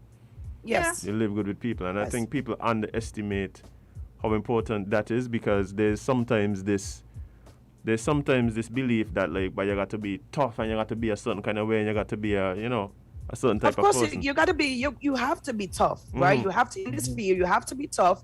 You have to be ready for anything. You have to be prepared for anything. But at the same time, you can't expect to think that your toughness can make you walk over people. Right. Disrespect people or downgrade people because you feel like you're on top. Oh, I'm the best and all I is this and I is crap. No, you don't do that. You understand? I'm good at what I do.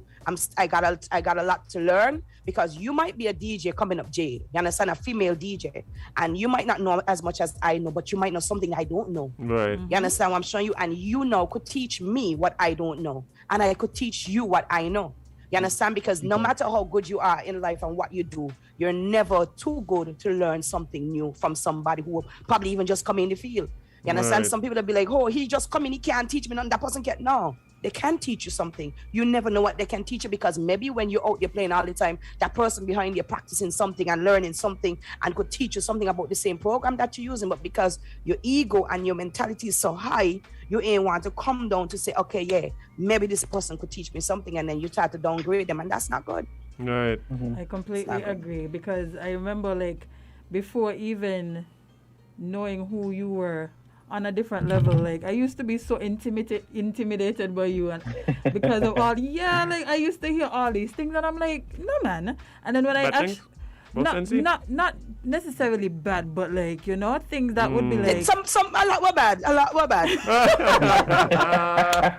Because I've heard some myself, and I used to be like, for sure, I do that. Like sometimes you hear things, boy, you say you start to question yourself, like, but me, I remember doing that. You check, but some people make it so real, and that's where you see that. Even my email address right now, if I send you an email, the body of my email, the bottom part of my email gonna say, if you see me and judge me, you'll never get the chance to know me. But once you get to know me, you're gonna have no choice but to love me. And that is a fact because after getting to know you on a different level, like being a part of the industry now and stuff, I'm like, no, she's a real sweet. Like I would message you randomly like a song that I think would be.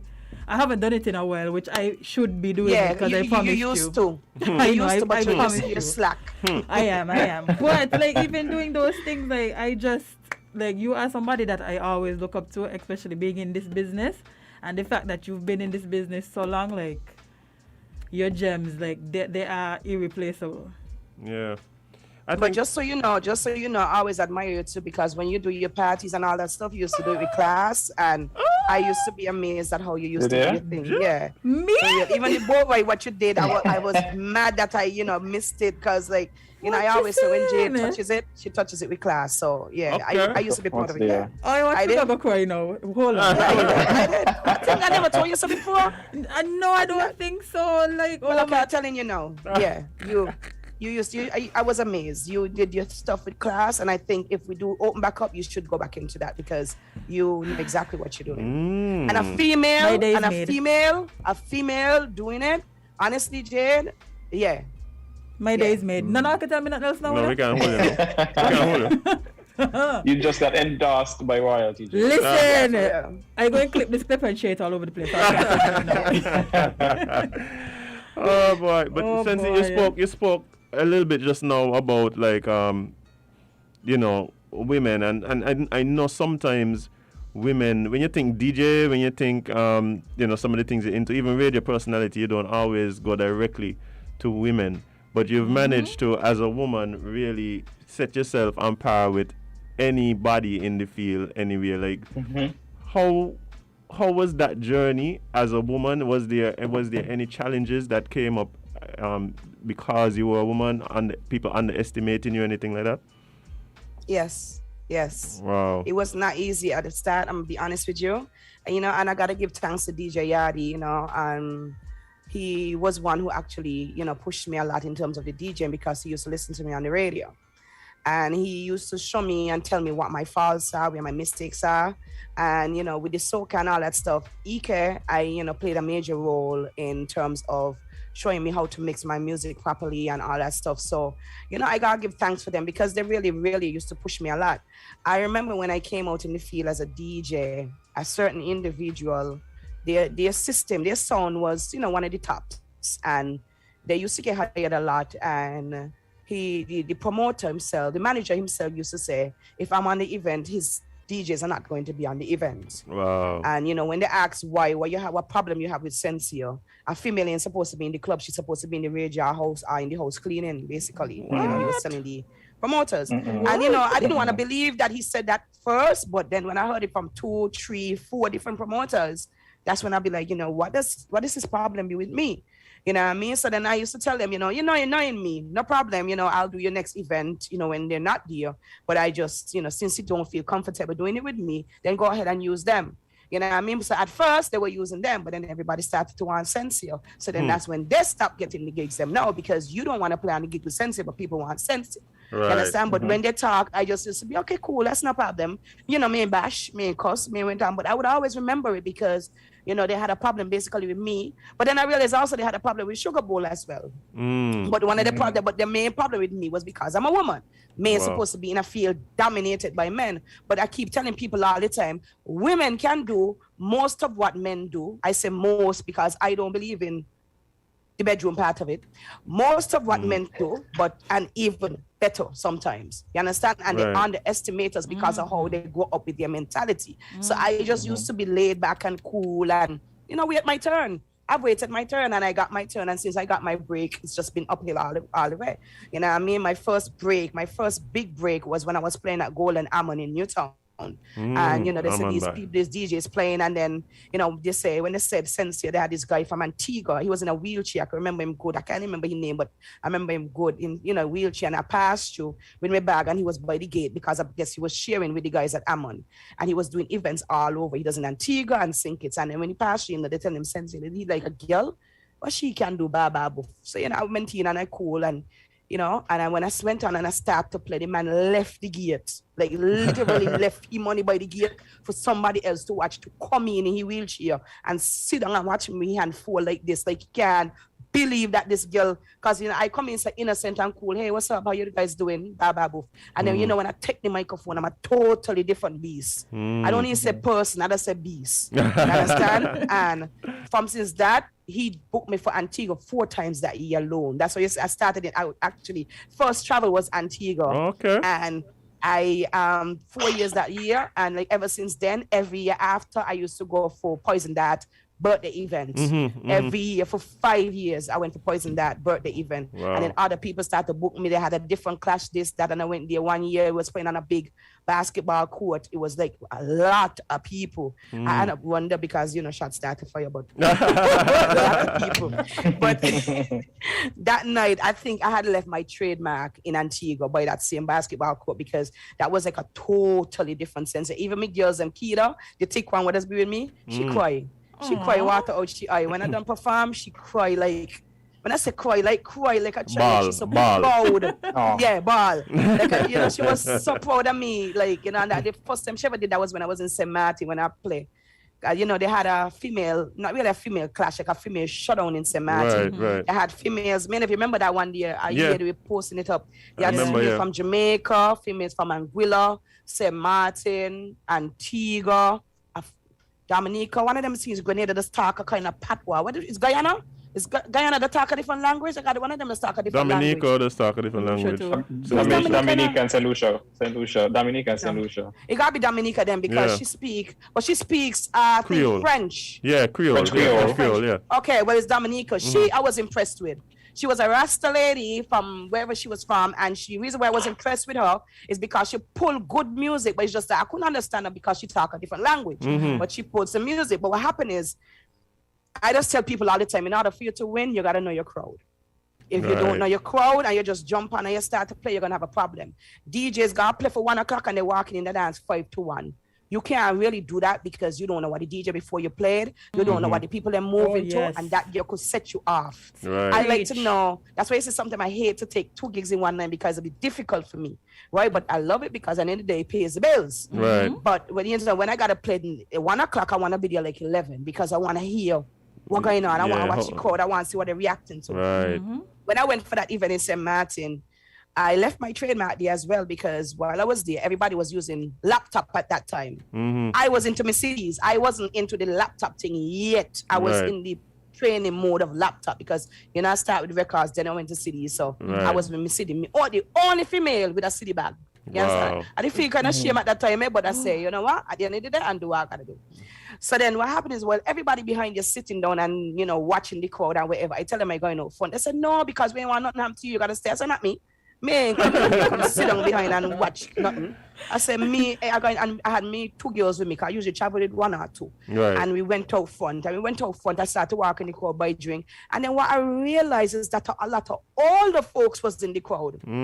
People in their 30s, their 40s, and 50s. I could have swear I see somebody in there look like they're about 65, 70, like old people. Like, I guess because they see all these female DJs and they want to experience it. Right. A lot of older folks, and that's why the DJs them behind you didn't notice. So everybody jump on and want hype to play this and hype to play that and play all the new tunes and go crazy, and you know you hardly gain the crowd rock. Right. So I said, okay. So when I went on now, I went in my CD bag and I think I only played with 3 CDs I played with. 3. I only pulled 3 CDs. What I did was put like a reggae with the Bob Marley them and the Berries them, and I pull a old school with the Marvin Gaye and the Luther Vandross them and stuff like that. And I start off with the Marvin Gaye, like let's get it on, like music. Kind of practice what you preach. You want to see the place rock. It's like I changed the whole atmosphere to another level. You understand? And I gave the people them exactly what they wanted because I know what type of person's in the crowd. Right. And that's what happened because they stay behind there and look pretty, sexy and all that stuff. But, you know, I big up DJ Biggers from St. Martin because she was really good too. Not my love to her. But my thing is, like I said, if you don't read your crowd, understand your crowd, you're going to go and flop yourself and you embarrass yourself and you feel like you ain't play good because the crowd ain't move. Right. One of the most difficult crowds I ever had to deal with is Tartola crowd. Tough. Yeah, Tartola is a different place. And once you get them to move, and let me tell you, when I get them there to move, I feel like, okay, I accomplished a trophy. You understand? Because I've been there like 3 different times. 2 times before it was tight. But when I really start to understand them now and I get them to move, I was like, okay, I win a trophy. And you see, that's something that I think a lot of people underestimate. You know, a lot of times people look at DJs and think, like I tell people, you think because you press play a DJ? No. Far from the like, truth. DJs is psychologists, technicians, all kind of things. Like everything in one. That's a gift to be able to.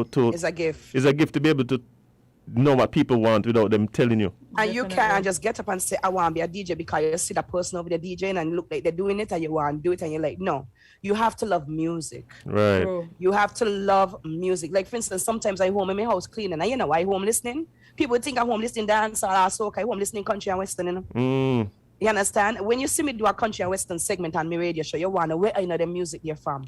Because I love country and western. But then what I also notice that a lot of people just take country and western music and make it to reggae and make it to R&B. Right. You understand? So to me, a lot of it start from the country and western, you know? Yeah. Right? But you have to listen to a lot of the different variety of music. To be honest with you, I don't really like too crazy about the hype, techno kind of fast, boom boom, steel, like we call them rock band. Sometimes I love them, but make crazy about them. But I still try to listen to different types of music. You know what I mean? I can't just jump on and. You have to learn your craft. You have to learn your craft and study. Yeah, man. Somebody asked if you do jazz actually. I do jazz, but not much. I'm gonna be honest with you. I am not too crazy about it. I keep telling myself I need to get into it. I love a lot of instrumentals. I love Kenny G. Sometimes I just put on Kenny G music and just rock and whatever. But me too crazy about it. But I would be like I said, right now I'm home. I'm trying to get into a lot of different ones. To be honest with you. Right. You know? I mean, I just think it's so incredible, the stories that we're hearing about you being able to go out. And just full disclosure, I don't know if you're watching, but Tasha online, I see Kida online sending you lots of love. See, that's Kida. That's the one who. Yeah. I see them on Tasha. Because she said she's tired crazy, so I see them on Tasha. Tasha was when he was in New York for the boat ride, and I was there playing, and she's standing up by me, right? I can remember that day well. And she's standing up by me on a plane, and St Kitts people came out. When you see Sensia in New York and we do boat ride, whatever, St Kitts people just come out in the numbers. St Kitts and Nevis, they come out in the numbers. And one day I was playing, and Tasha was with me, and Tasha right next to me, and Tasha, boy, I ain't telling a lie. I just watched the look on she face. But when you see somebody, Tasha is like me. She's like my big sister. She's like a protector for me. Right. Sometimes I just argue with her because she feel like she's my mother, right? She's my mother, and if I can't go wrong, but when it comes to her, I could tell you, I could call her anytime. She would sit down at my bedside. If I had the hospital bed, she lay down in the bed with me and all. And the way she look on she face when I was playing, right? I playing. And I look across and I watch her and I smile because I could tell she's proud. Right. You know, Kida is the one. She's Kida the choir. Kida the choir. We go St Martin and them things there, and I play good. Sometimes when she drink and she rum, but you want to see Kida choir. But it still doesn't make me feel good because once I know I please my family and my close friends, them, I know I did a good job. But then when me tell you something, if I play tonight, right, and I play for you, Jade, I may play good. Tell yourself, it's word from she and am I all I say, but they abuse me. You ain't play good tonight. I go in with a different sound, man. I can't take it no more. Messing up. She be like, I go in with Sparry, man. I go in with Street Boy. You're messing up now. So sometimes I feel bad, but I would think about it and be like, yeah, and then I'll just go back in my playlist and try to reset because I say, okay, when I go back out, I can't get them kind of word there again. But that's good though. It's nice that because sometimes we have people around us in the places where we do what we do, and they don't hold us accountable.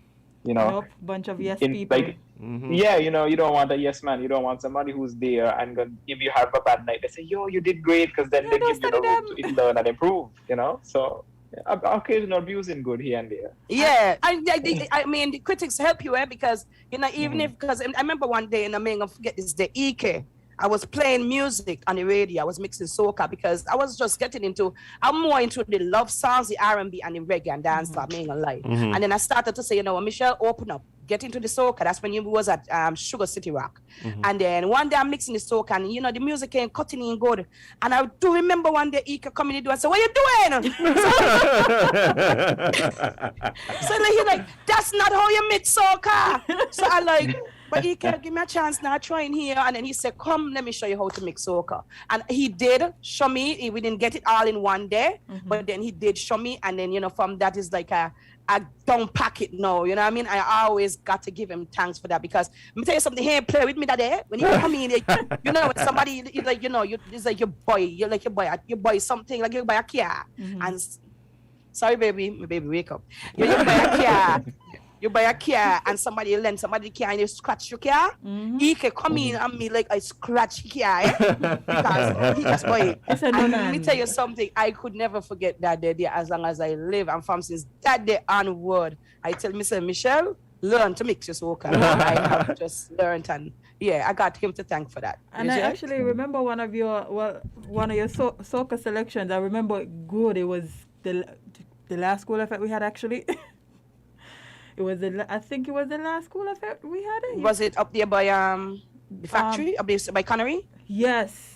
Yeah. Yes, and because everybody was like, oh, we're gonna hear more dance all night, and when you come out, boy, and you give them that soca section.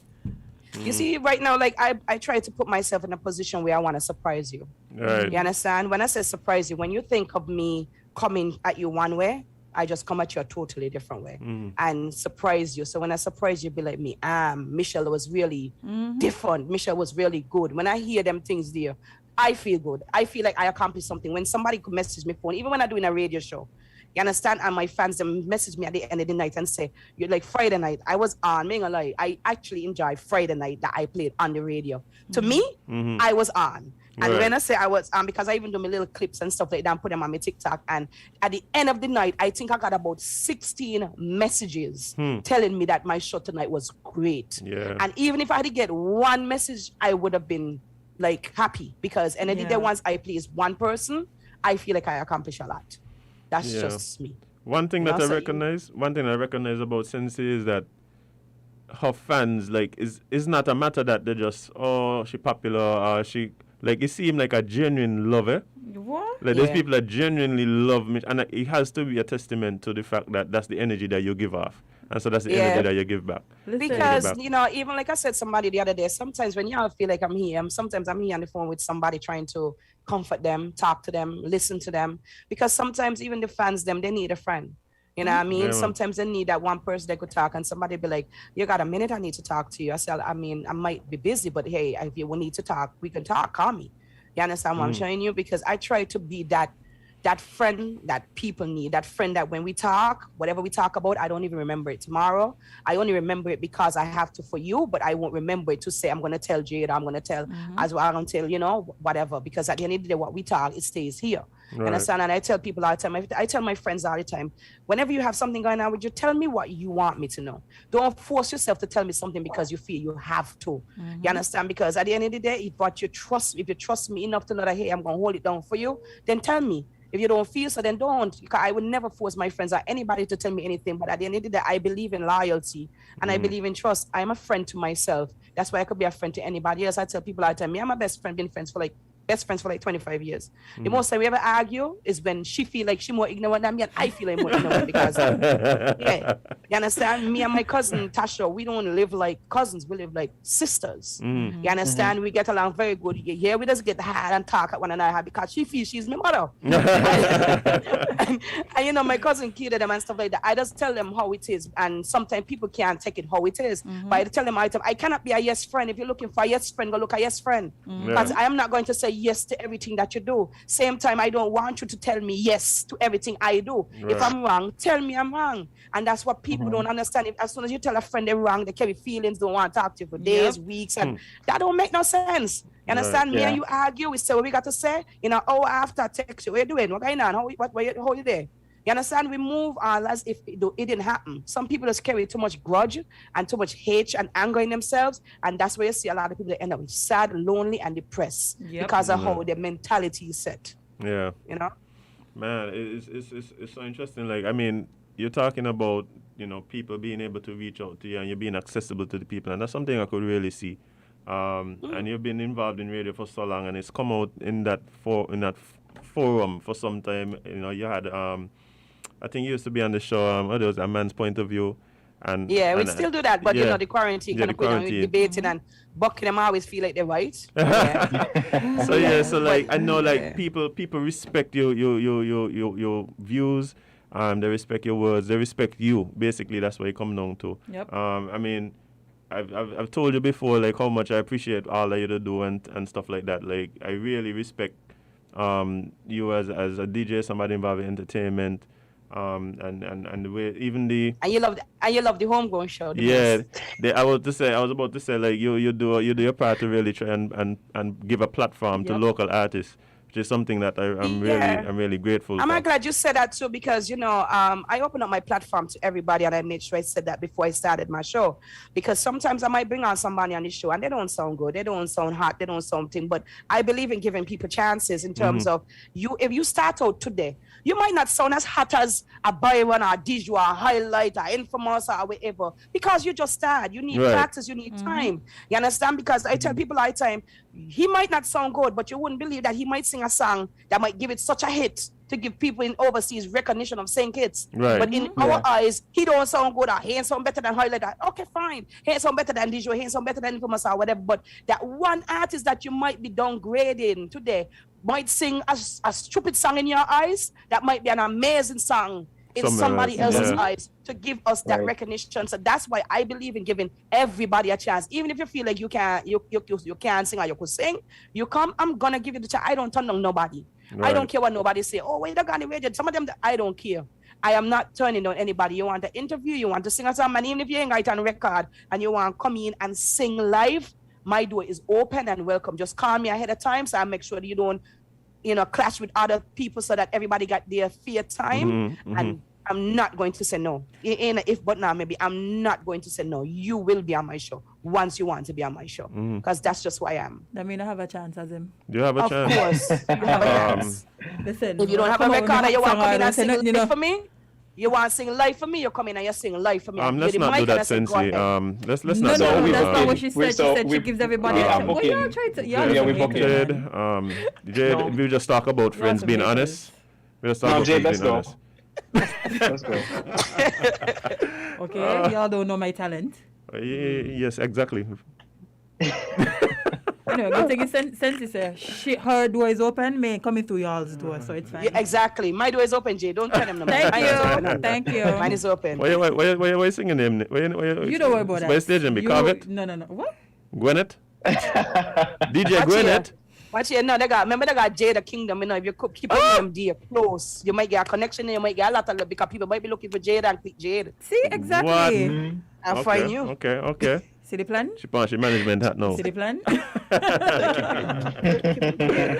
Oh man, but Sensie, unfortunately, like I know it feels up to me, we'd say and talk forever, but I know, right? But time upon us, so we're gonna have to cut it short. But really appreciate you taking the time to come out. Definitely. Really appreciate all that you do. And one of the things I didn't even mention, I mentioned it quick now, is that I see since Sensie that there's more women getting involved in the DJing thing, and I think that's a direct result. Are you blazing the trail? I agree. And real talented DJs too. There could have been a lot more women here, especially in St. Kitts as well, because there were some talented females, but it's just that they wasn't focused and they didn't show up where they want to go. And that's a problem. If you don't know where you want to go, you understand? You're going to stall. If you don't believe in your dream, you're going to hold back and you're going to reach where you want to go. Because I will want to see another Sensia. I want to see somebody better than Sensia. Because you're going to come a time in my life, I'm going to give it up. Right. That's so true. And getting younger. I wonder if I could do another thing, eh? I think you can, Jade. Jamie was teaching me, but There you go. I think you can. You understand? And my thing is, once you know to talk to the people, then you lock it. Well, yeah. You have no faith in me, man. Yeah. Wow. No. Gawain actually came up with a good name for you, DJ Crass. DJ Crass, aka Jade. Yeah, man. Yeah, I like that. Yeah. Better than DJ Gwen. That's what I was going with. Listen. I want 10%. Kevon done in your pocket, eh? See what I tell Hosier, thanks for saying good interview. Yes, I enjoyed it this morning. I guess I woke up prepared for you guys because it's been a while. Jade been asking me a while, but but hey, we're here and we had fun, right? Definitely. Nothing happened before time. Nothing at all. Good. Right. So, again, Sensie, really appreciate you.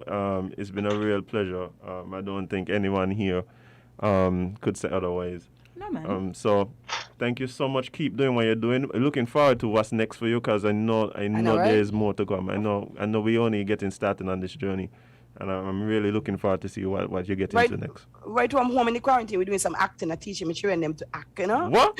Because, yes, we video what we just do with skinny fabulous Han again.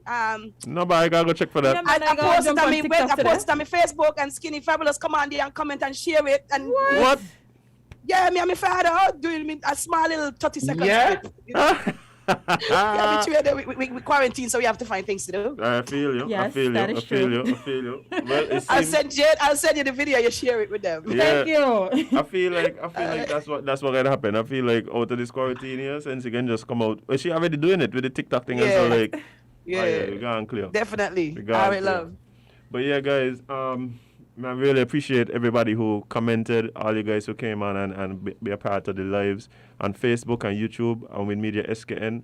Really appreciate Let me just big up Gawain Freight and SH. I don't know who's SH, but I realize SH been commenting decent all morning. And, just let them know that I appreciate it very much. RCE 55, thank you very much. Yes, I'm very down to earth, very, very down to earth. I try to be that person. Indeed. And I ain't going to change. I have a daughter now, so I'm actually extra down to earth because I have to basically have that patience to be a mom. Right, you know? for sure. But it was a pleasure, guys. Thank you. For sure. Thank you. And I guess that's just a testament to the fact that we got some of the best fans around. Like, people that come in. Like, sometimes I wish I was on the live, eh? To come in? Yeah. I mean, I have a phone, but you know. One of these days, I'm just like, don't come in and just like wreak havoc on the live. Whatever. Just like I said. Chrissy, come here. Oh, she come here. She up? Come here. Let's just say hello quick. Yeah, come let's say hi to the fans. Say hi. Say hi, everybody. Hi, baby. Hey. Hi. Wave. Yes. So guys, enjoy y'all day and take care, and thank you guys very much. Yeah, no problem. Thanks so much. All right. Man, good times. Good times. But guys, we really appreciate all you who logged in, all you who called, who listened. You guys been here with us daily, day after day, and really appreciate you. Those of you who this might be your first time listening. Welcome. And welcome. We apologize. You may not have expected this. Listen. But come back. It could only get better or worse, but depending. But tomorrow we actually have. I really wish we could have done this in person just because I wanted a killer bee. Yeah. But we have Sunshine. Yes, we have Mr. Sunshine Kane joining us. And guess what else we have? You can't guess because I didn't tell you, but... Obama? Not yet. Okay. We're still in which deal. But we have a 3-time Olympian speaking to us. The man who is currently about to represent us in the Olympics. You're talking about the man himself, Jason Rogers? That man. Imagine that. Look at that. Apparently people like us. They're like, yeah, boy, that is... In here. Oh. I can't complain. Something happened. Yeah, we're doing something. Yes, but it is time for us to go home. Our essentialness has come to an end again. We're almost there, people. We're almost there. Whole strain, according to Dr. Wilkinson. Whole strain. Oh, man. Yikes. But, guys, take care of yourself. Those of you who are at home, stay productive, live in love. Be good to yourself. Be kind to yourself. Yes. There's a lot of times people right now being rough on themselves. Very much so. Yeah, be gracious with yourselves. And check up on those around you. Check up on your friends. Just say, hey, how you doing? At this time, I think it's important for us to really do our checks on our friends. I think that's something that I've been seeing people kind of dropping the ball on. I agree. Kind of busy sleeping all day. Wake up and call somebody. And as Kevon said, go bed. Whoa. But no, that's important. That is important. I mean it for true. Go bed. Go bed. Go bed. Wow. If you have to take one thing home from this show, if you only one thing you could take away, go bed. Oh, bye. And then magnets and other things won't stick to you. Well, today we're gonna hear from the man himself before we leave. The Duke of Forget Bay, the Prosecco Papi. the Pope of Hygiene. Sorry. The man with the $1 million smile. The man himself, Kevon Hanley. Because remember that you can't be everybody's cup of tea because you is not a mug. See you tomorrow.